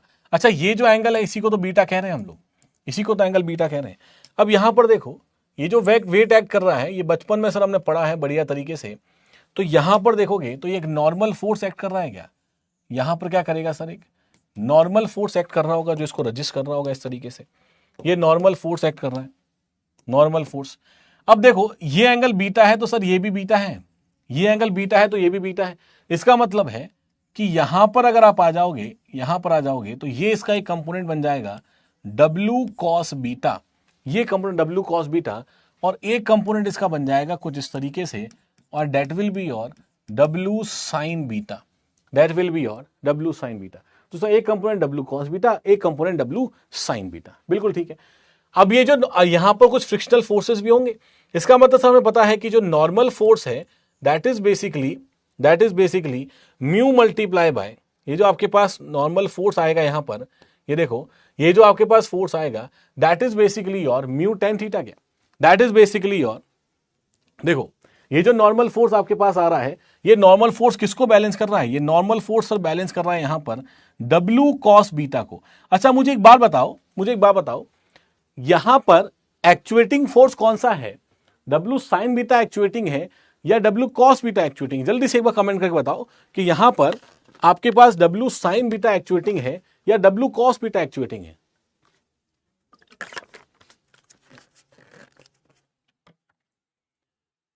या W cos बीटा एक्चुएटिंग है, जल्दी से बताओ यहां पर W sin बीटा एक्चुएटिंग है, W cos बीटा एक्चुएटिंग है, ठीक है। तो यहां पर देखोगे तो सर एक तो friction, obviously W sin beta जो है वो आपका एक्चुएटिंग है, और W cos बीटा आपका स्टेबलाइजिंग है। इसका मतलब यहां पर जो रजिस्टिंग फोर्स आएगा that resisting force will be mu into N, क्या that resisting force will be mu into N, बिल्कुल ठीक है सर। एन आपके पास W cos बीटा है, म्यू हमें पता है कि म्यू को आप सॉइल के अंदर टेन फाई ले सकते हो, क्या phi angle of internal friction हो जाएगा, म्यू बराबर टेन फाई आप ले सकते हो, बिल्कुल ठीक है सर ले सकते हैं। तो यहां पर देखो म्यू को आपने ले लिया टेन फाई, एन हो गया W cos बीटा, तो सर ये हो जाएगा हमारे पास W cos बीटा, और एन हो जाएगा आपके पास, म्यू हो जाएगा आपके पास टेन फाई। तो W cos beta tan phi, इस तरह का रजिस्टिंग फोर्स आ जाएगा यहां पर, इस तरह का क्या आ जाएगा, इस तरह रजिस्टिंग फोर्स आ जाएगा। अब हमें यहां से क्या निकालना है, अब हमें यहां से weight of this particular block निकालना है। अगर इस पर्टिकुलर ब्लॉक का वेट मुझे निकालना होगा, मान लिया ये सॉइल जो है इसका गामा आपको गिवन है, गामा टी, ठीक है, गामा आपको गामा टी गिवन है, तो यहां से देखो सर वेट कैसे निकालोगे।